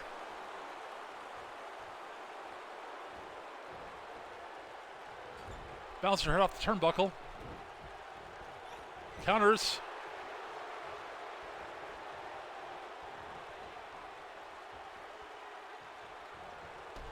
Shotgun drop kick. Oof.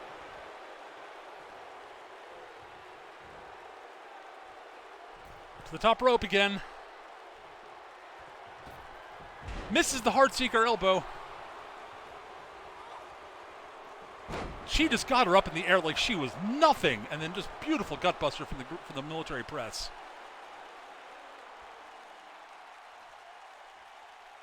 Camel clutch, but her legs were under the ropes, so it's a rope break. Looks like Crystal's lining up for that arm. Nope. Counters. Clothesline to the outside.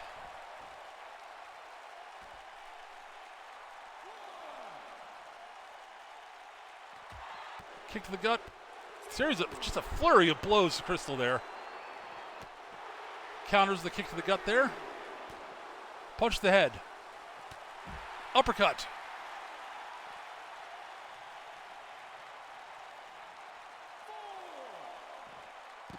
Suplex on the outside. Punch to the head, punch to the head. Kick to the gut.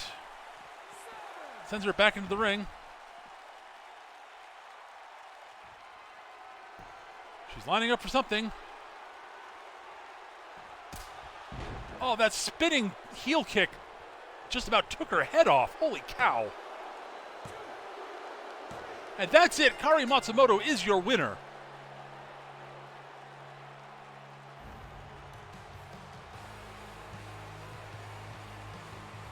Here is your winner, Magical Kari Matsumoto.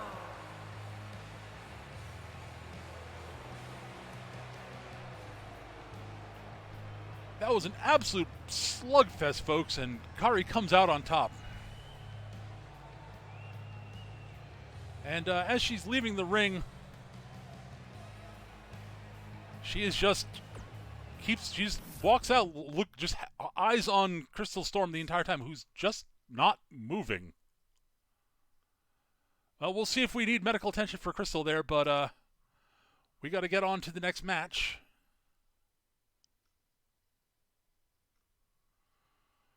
All right.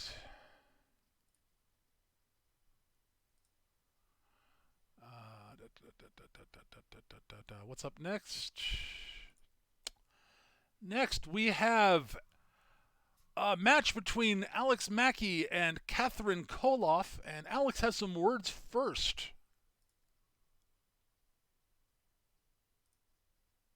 Wrong thing. the meantime, we should... There we go.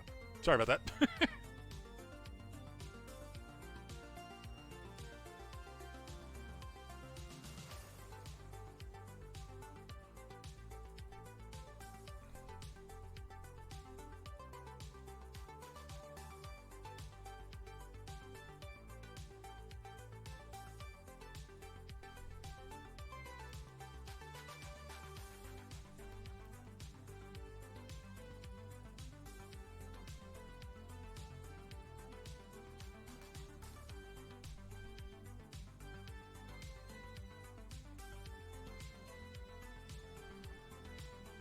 All right.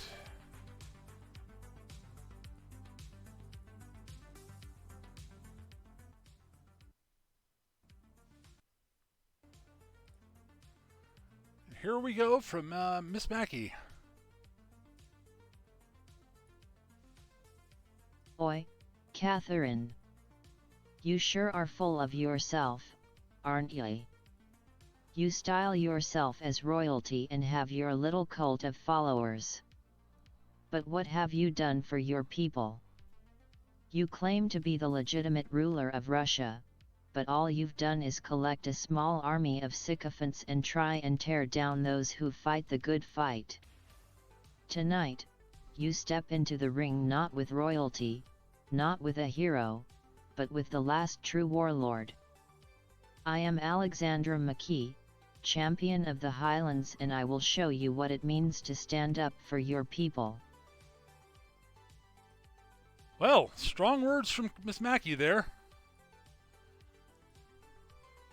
I want to check this.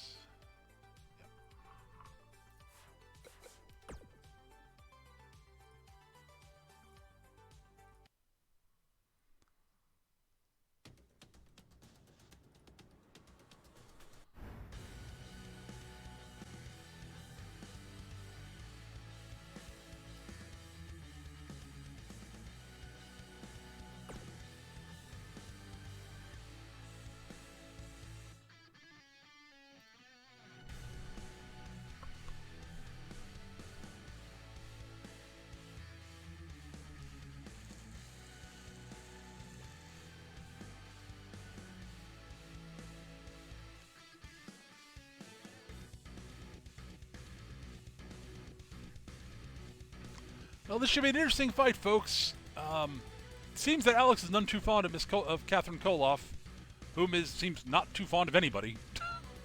So, two very, very dangerous women. Hopefully Alex is not underestimating Catherine. Catherine is a very, very dangerous competitor.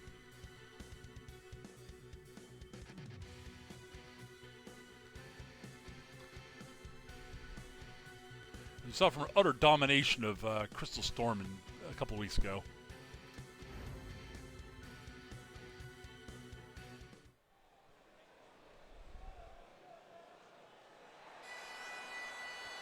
And here comes the Warlord.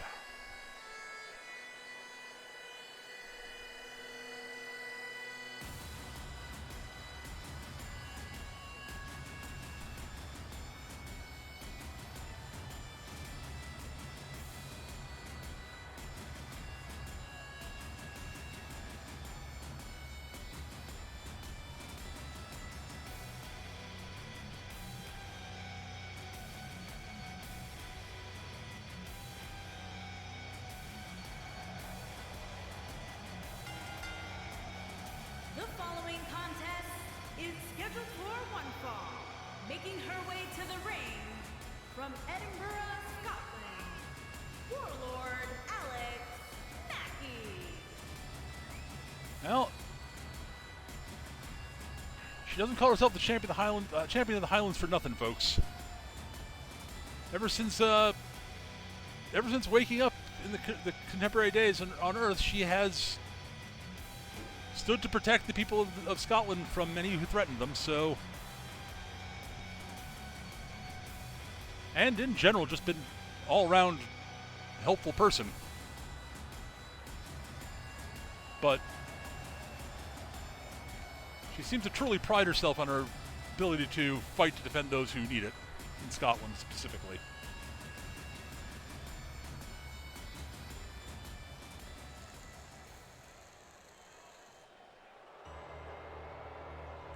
Oh, lordy.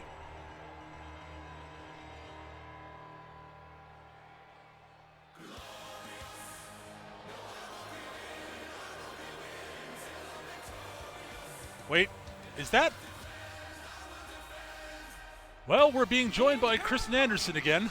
Accompanied by the savior, Kristen Anderson. She did say And she, from St. Petersburg, Russia, Princess Catherine Kowal.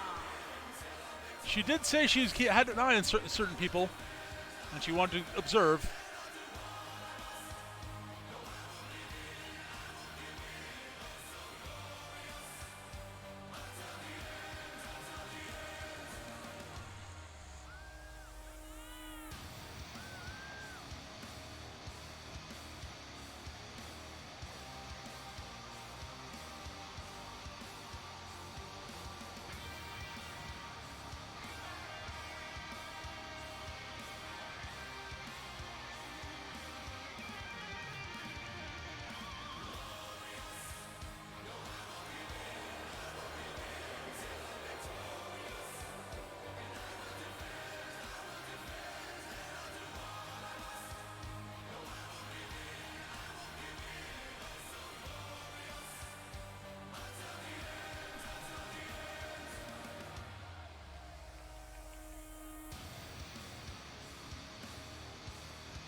Well, as Alex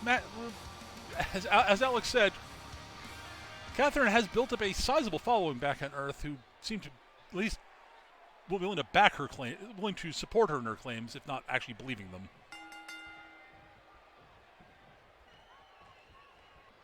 Here we go. Wrenching the arm. Reversed into a hammerlock there.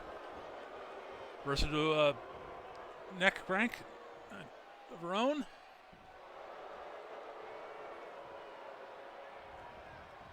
Backs her to the ropes. Sends her flying. Luthez press into a series of punches. Quick kick there. Goes for an early pin. This, yeah, doesn't even get a 1 count. Stomp to the back of the head. Oof, brutal punch to the head there. Catherine is a vicious combatant. That kick seems to have annoyed Alex. Yep, Luthez press of her own. Raining haymakers down on Catherine's head there. And returns her own boot of her own. And an early pin of her own on Catherine. This will also really not work, yeah. Kick to the back. That seemed to do more damage than, oh, maybe not. Clothesline takes Alex off her feet.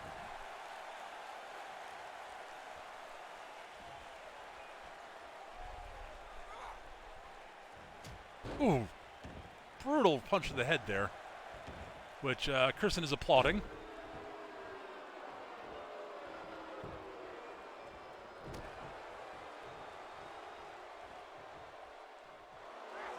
Snapmare takeover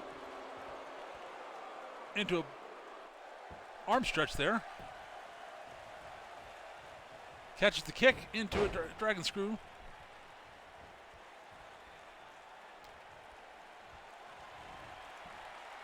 Lining up for a draping DDT.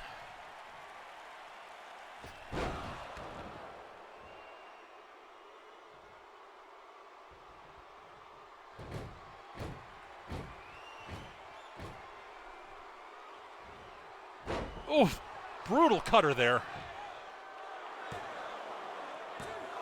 Please she refers to it as the Royal Cutter.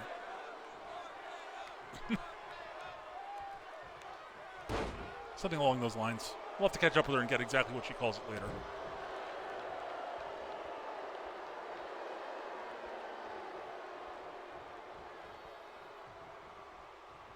Ooh, leg snap over there.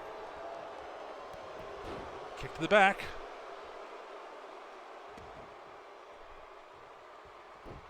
Arm drag counter.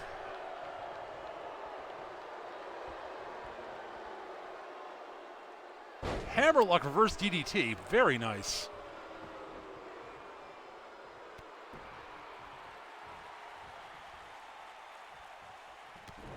Short clothesline, followed by another one. And a leaping one off the ropes. Spear takes her off her feet. Quick kick to the head there. Backing up. She's lining up for that decapitator clothesline, which Catherine counters into a spin kick to the gut and into a backbreaker. She's seen how much damage that decapitator clothesline can do and wants no part of it. Knee lift into a neck breaker. Nice combo there by Catherine. Leg sweep. Stomp.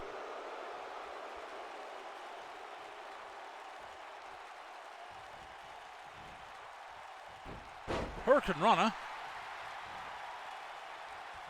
Back another leg sweep.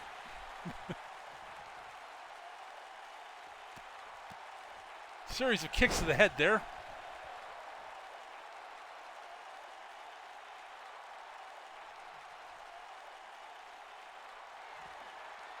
Oh, looks like she might be lining up for that clothesline again. And there she nails the decapitator. Kicks out at 2.5.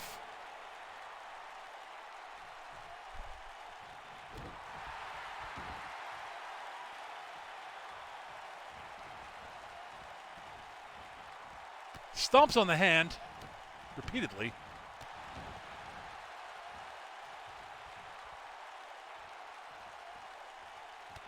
Knee to the thigh, repeated knees to the thigh there. That's oof. That'll knock your leg muscles up. Stomp to the head. Oh, gator roll. Into a rear naked choke there, which he has to let go.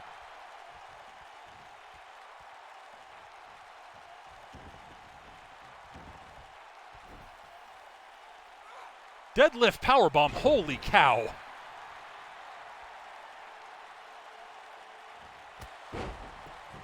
Another short spear there.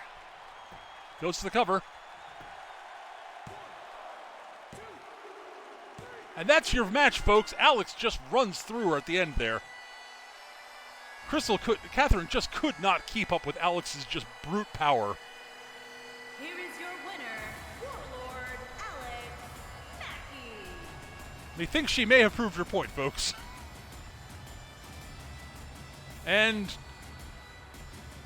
Kirsten just is walking away, shaking her head sadly. Well, sadly's not the right word. Maybe sort of in disgust, really.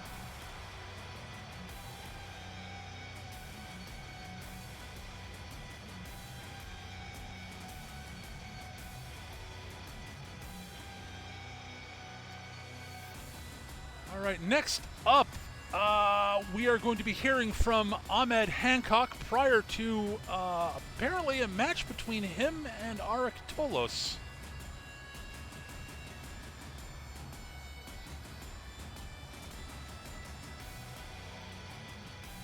One second here.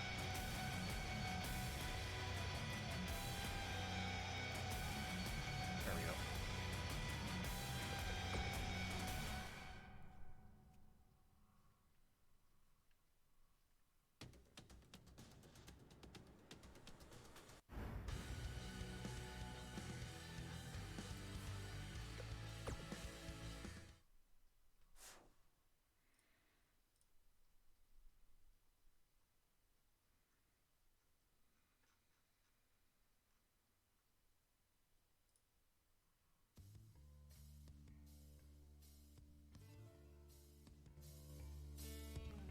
Let me get things. We'll get the next match set up.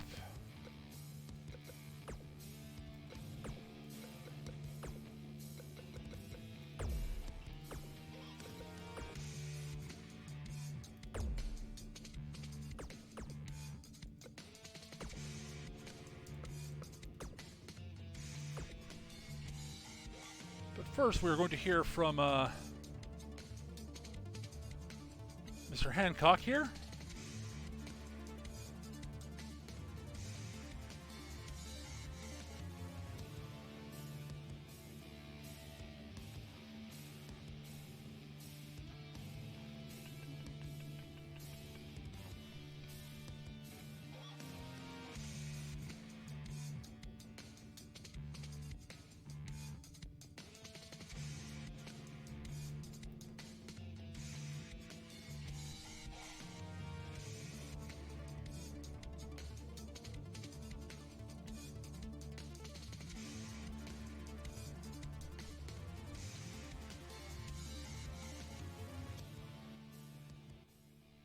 All right, here we go. Mr. Hancock has some words to say. You know, I shouldn't be surprised.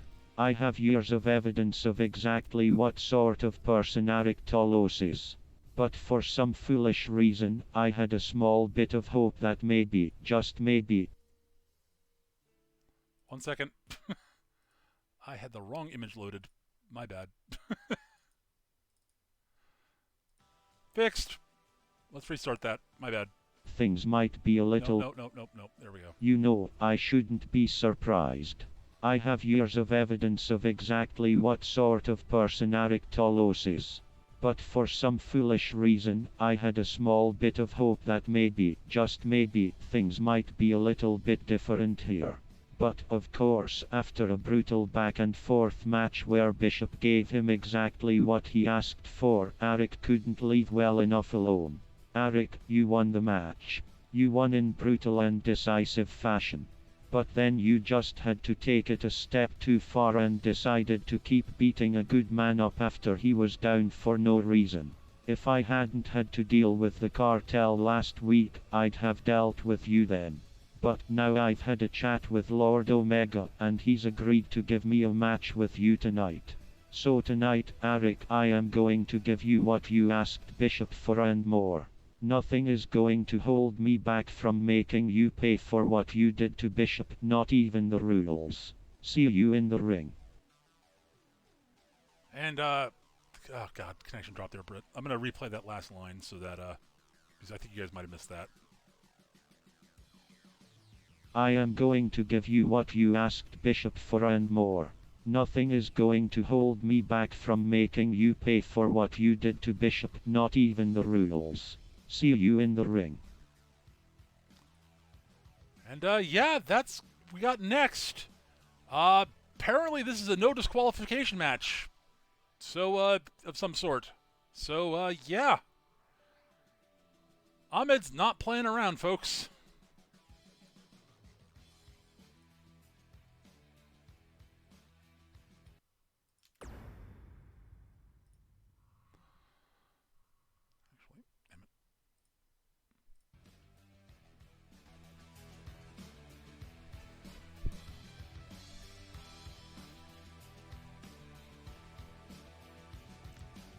Correction. Is it technically an Extreme Rules match? What is the difference between the two?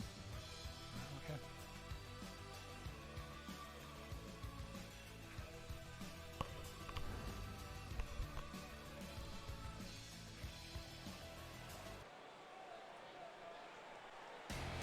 And here comes the anomaly.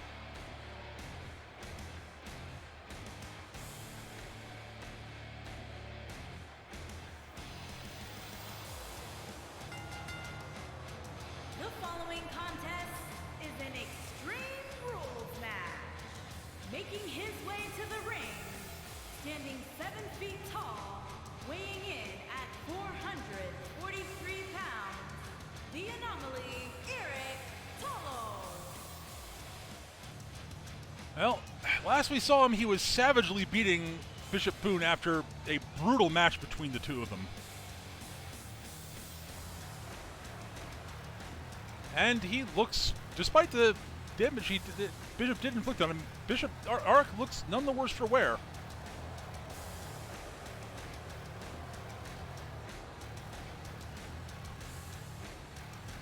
And doesn't look particularly, not much of an expression at all on his face at the moment.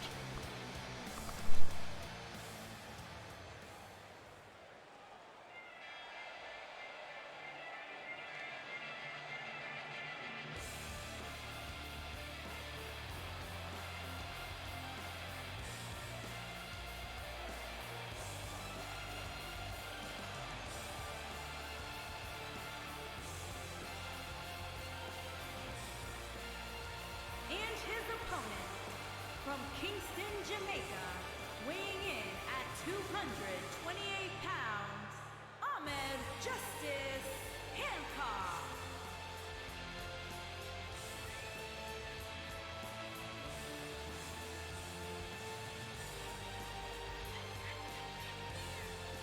Ahmed is, despite that he's sort of, doing his usual sort of saying hi to the crowd thing, he does not look happy.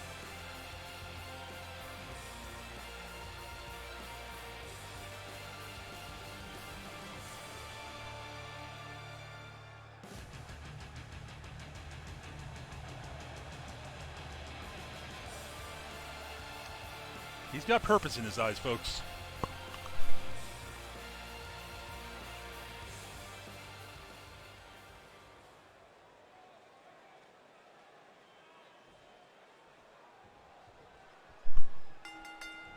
And here we go. Quick takedown by Ahmed there on Arik. Running senton. Into a neck crank.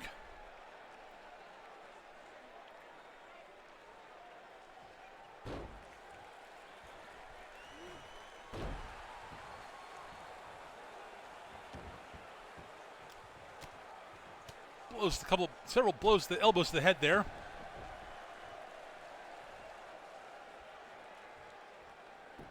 Pulls Arik up to his knees. Into a kneeling DDT. Sweeps the legs. Heavy kick to the back. And Arik's going for weapons. And he's got a ladder. Ahmed interrupts that with a quick neck breaker, however.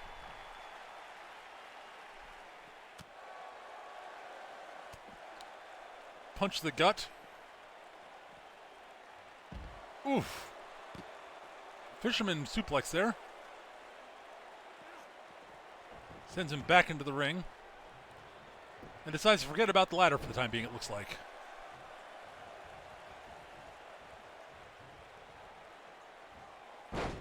Slingshots him back off the ropes.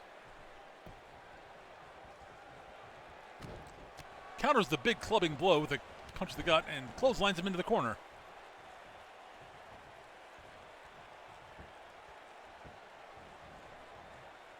Race a few times and into a running boot to the head from the corner there.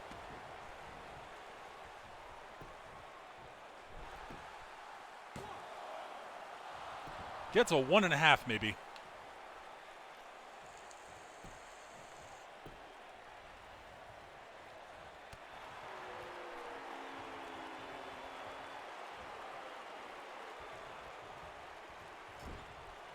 Slides the corner and just hucks him to the ground.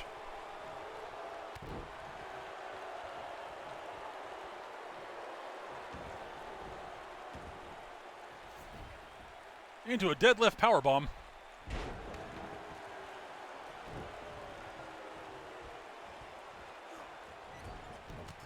Running clothesline to the back there.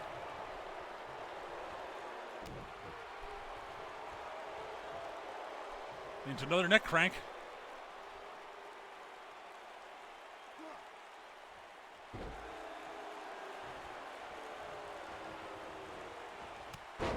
Shoulder block him to the ground. Ahmed rolls out of the ring. But he's back in just in time to, sends Arik into the corner. Running back elbow into a step-up Enziguri. Very nice combo.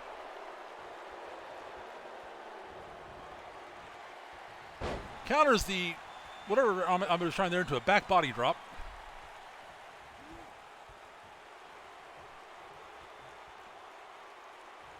Oh! Brutal F5. Or whatever he calls that.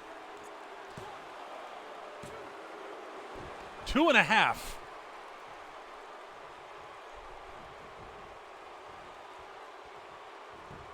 Sweeps the leg to get back up. Quick kick to the side there. Lifts the Giant back to his feet. Ooh. Leaping neck breaker to finish that series off there.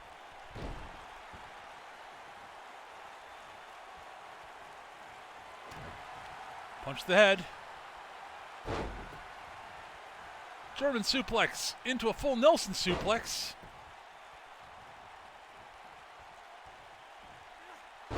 Into another German. Goes for the pin. And that's all she wrote, folks.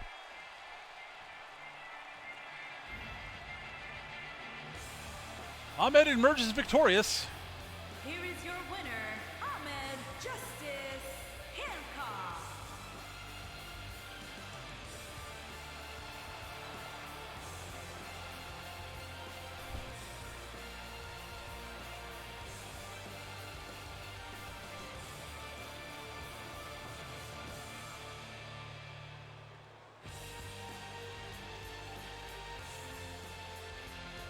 All right, folks, we've got another match we got to set up here for next. What the? Oh. Arix just grabbed Ahmed by the neck and is dragging him to the back. We'll have to keep up with you and let you know what happens with that. When we find out, we've got people trying to track him down. Arix is not playing around. Arix looks very serious.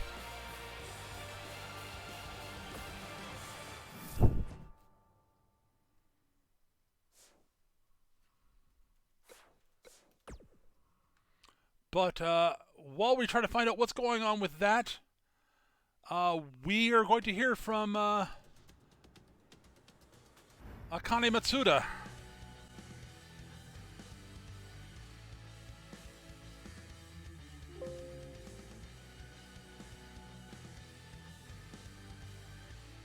What?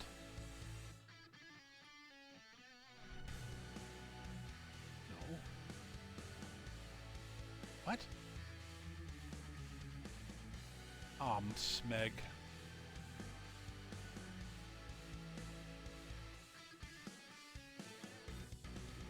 Oh, never mind.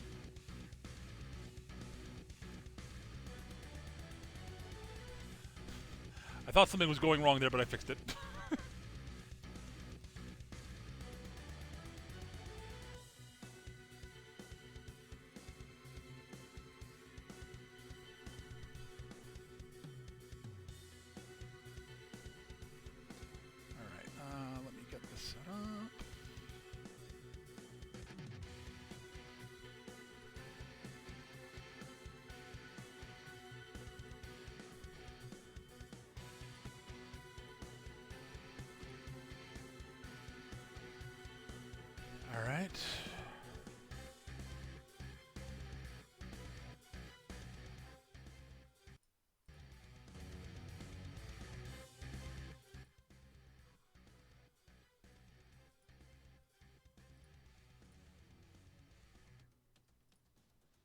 What?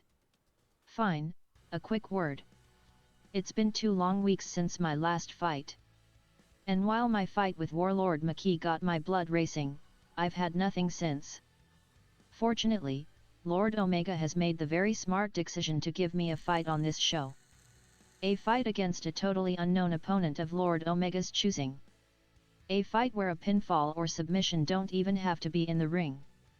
I couldn't be happier. She's a strange woman.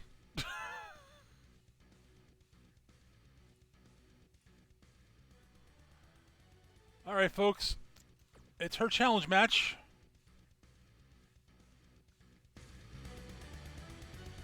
Against an opponent of Lord Omega's choosing. I wonder. The way he said it last for Barton implied... Does he mean it's going to be a shade?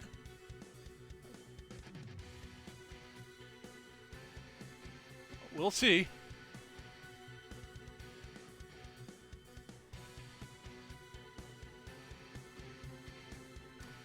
But next we have the it's a Falls Count Anywhere match. And if Akane wins, she gets a boon.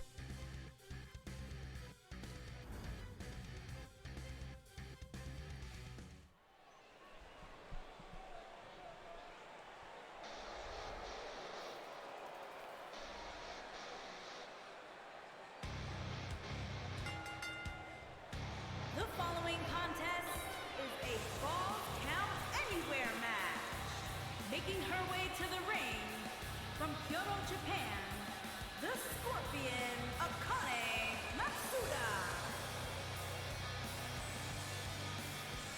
Well, Akane Matsuda has done exceedingly well in the ring so far in her time here. And even when she's lost, seems to have enjoyed herself consistently. Every indication, it seems all she cares about are good fights. Well, here's hoping Miss Lord Omega gave her what she asked for. Because from everything I understand, she can be a real handful if she doesn't get what she wants.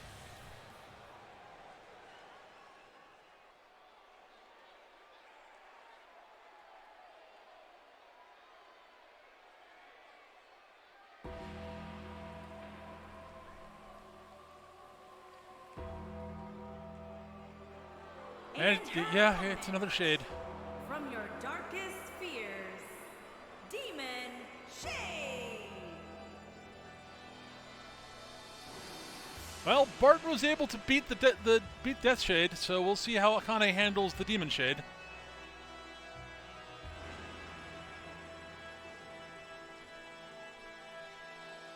Bart at least is on a roughly equal size footing. We'll see if Akane's speed and striking power and, honestly, psychotic behavior will maybe give her a chance against the Demon Shade.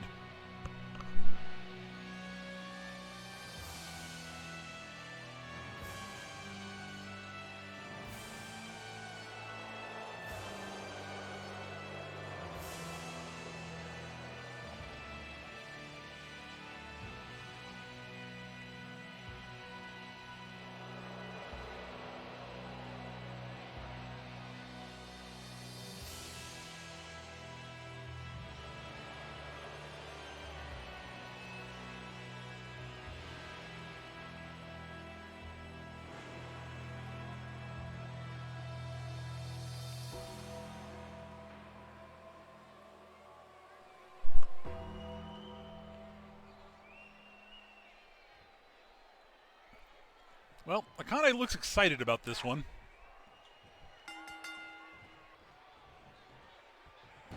Opens things up with a Hurricane Rana and takes the Demon Shade, that Demon Shade off her feet immediately.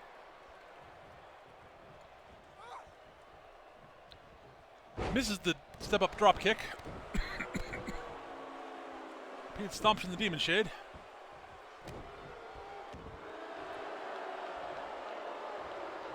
Into a Camel Clutch. Akane fights her way out of it and drops the Demon Shade off her feet. Drop kick is swatted away to some degree. Kick to the gut, into a DDT.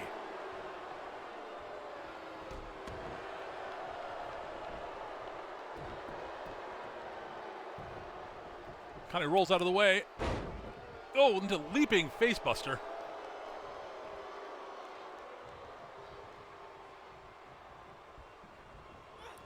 Sends Demon Shade crashing in the corner. Step up, running kick into the kick corner.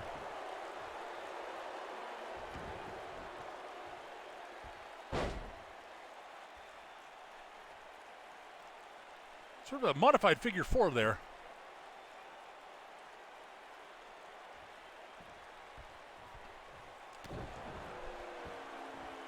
Akane is a vicious striker with significantly more physical strength than you would think.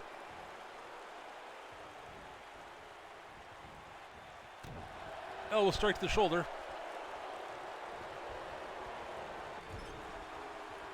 That time the kick was caught.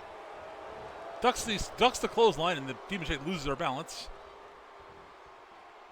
But scoops Akane up into a sit-out power slam. Claw to the shoulder. Ah.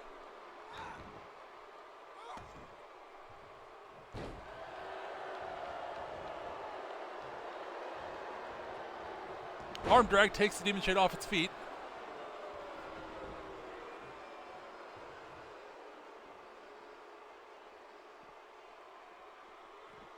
Sends Demon Shade back into the ring. Punch to the gut. Sends the Demon Shade into the corner. And that running kick has been quite good for her so far. Stomps the arm. And again.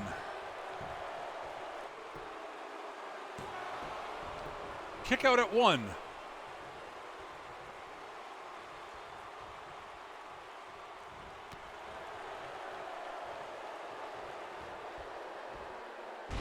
Release, fall away slam.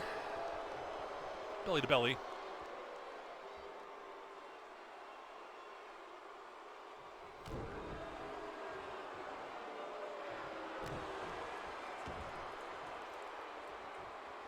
Iron Claw slam. Ha, that's gotta hurt. Goes to the cover. Kicks out at 2.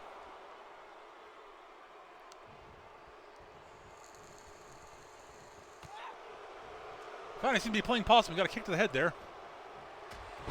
I do not know how she does that pop-up uppercut.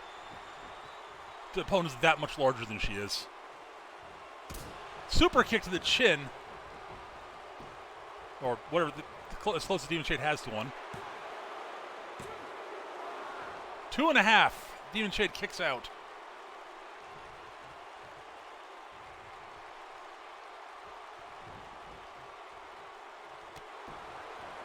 Kicks the Shade away.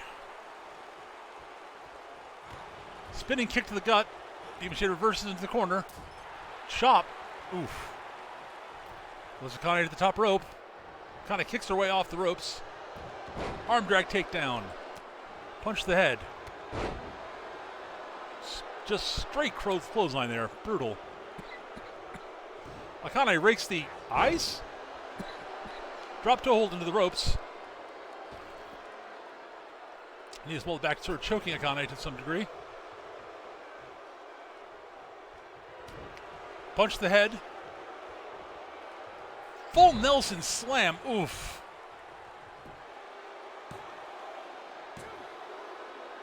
And that's all she wrote, folks. And, yeah, Demon Shade wins. And Here is your winner, Demon I think I hear Akane laughing again. Yeah, she's dragged herself to her feet and is sort of crawling away from the ring, laughing. With a positively psychotic grin on her face. Uh-huh.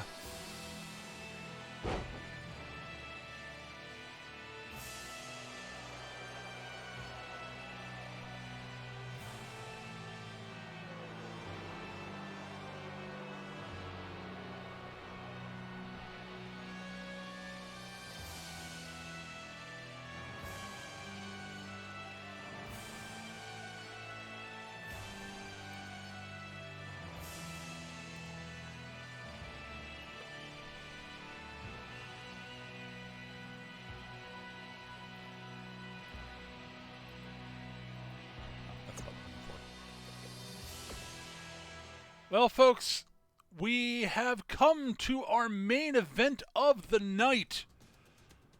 Lilith Lovecraft challenges Rachel Mortis for the women's title. This match, of course, came about because Rachel Mortis is our inaugural champion and won it on the opening show through the women's tournament, while Miss Lovecraft came out and emerged from the Fatal 4-Way #1 Contenders match as the winner. While these two do not seem to particularly like or care for each other, there's sort of grudging respect for what each other's abilities are. These are two very, very dangerous individuals with immense strength, power, and, well, durability. They are two just borderline monsters. This is going to be one hell of a brawl, folks.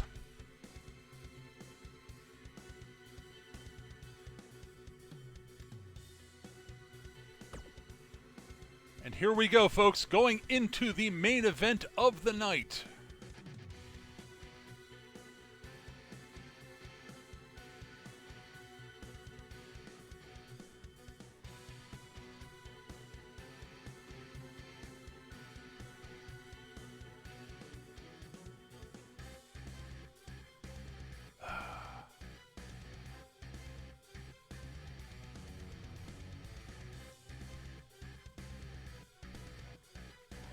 We will see who emerges victorious shortly.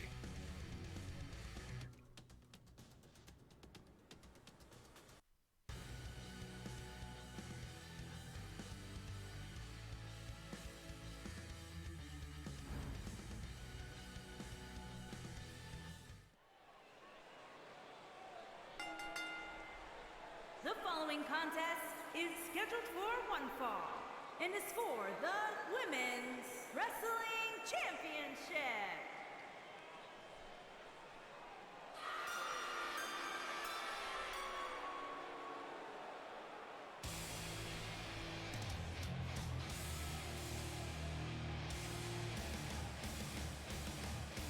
And here comes the Queen of the Bayou.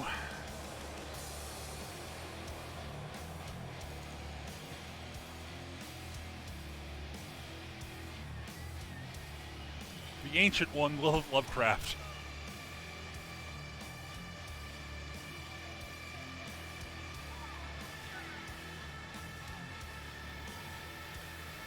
If legends are correct, she's been around centuries on Earth.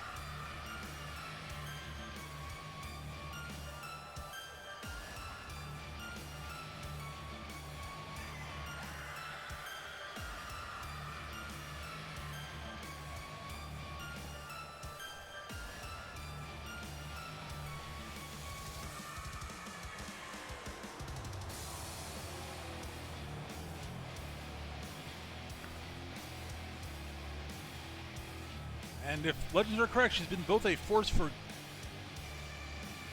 on the side on both protector and destroyer. Legends are not clear on this.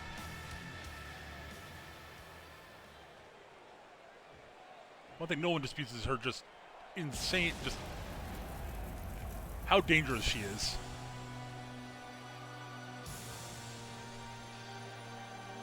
Speaking of dangerous,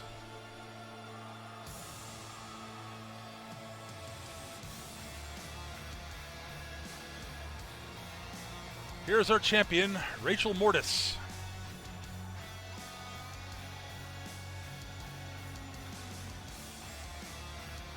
Formerly a servant of the warlock Joseph Senk, she managed to free herself from his control not all that long, several years ago, and has ever since taken up the mantle of the protector of the those in need, those threatened by monsters like her, as she puts it.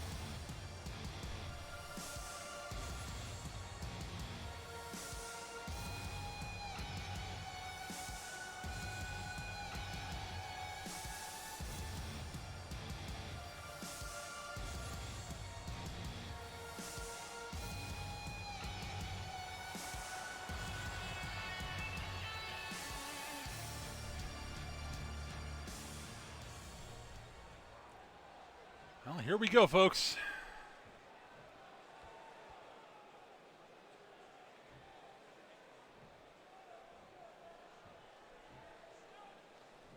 Introducing the challenger from Baton Rouge, Louisiana, Lilith Lovecraft.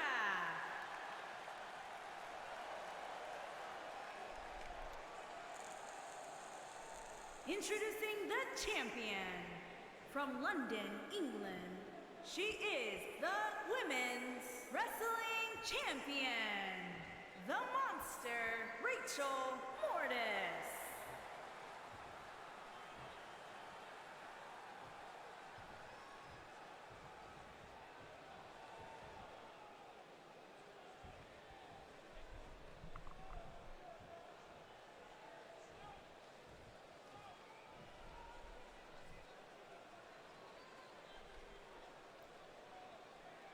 And here we go, folks.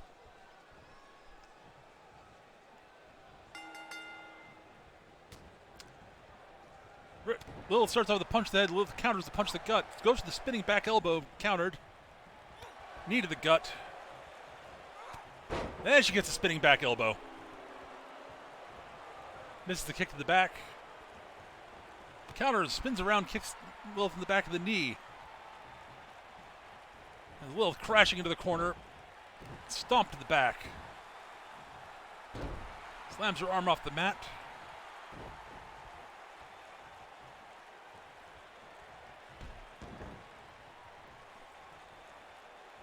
Lifts the leg up, slams the knee down to the mat.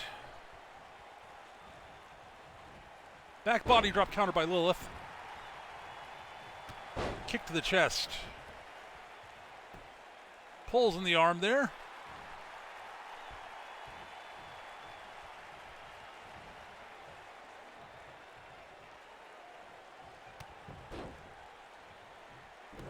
Stomp to the back.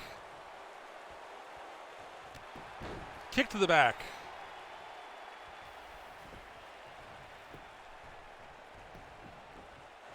Goes to the cover. Doesn't even get a 1 count. Slap. Punch the small of the back. Reverses her into the corner. Kicks her way out of the corner with a kick to the head. Rake the eyes counters the body. Oh! Ooh, body drop onto the hot shot there. Oof. Brutal elbow to the back of Mortis's head there. Stomp to the back.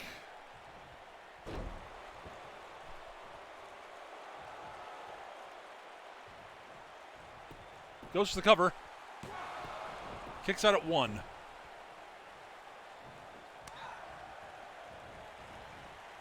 Counter back body drop. Very nice by Lilith.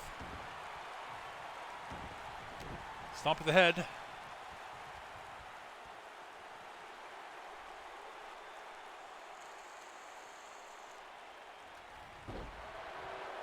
Slams her back down.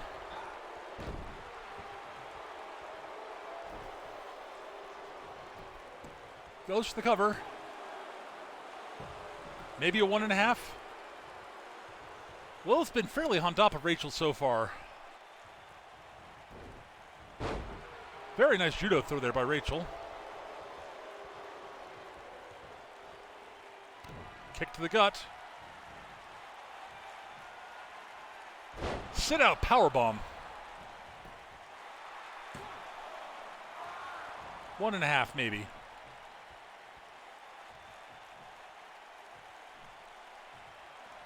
She's going for the choke slam already, folks.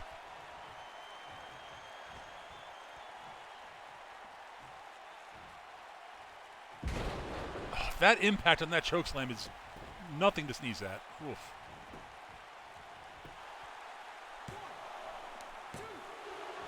Gets a 2 count off of it. Yeah, I didn't think that was going to put Lilith away this quickly.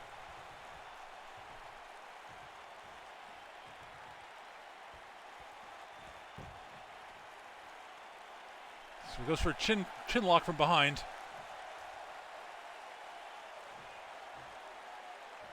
Reverse gets herself out of it with a jawbreaker.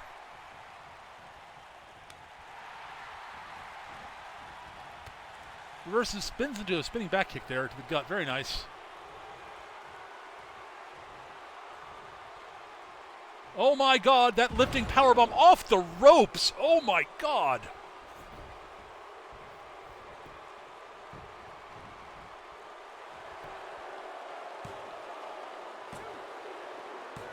And we have a new champion, folks. With that absolutely brutal power slam off of the ropes.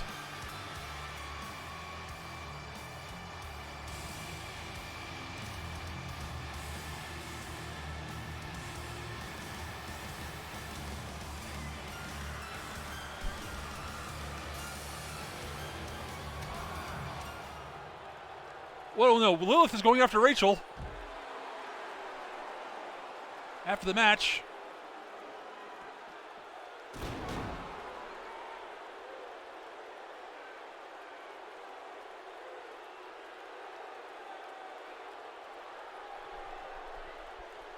But, that is going to do it for tonight. Lilith seems to be walking away from Rachel after throwing her to the steps.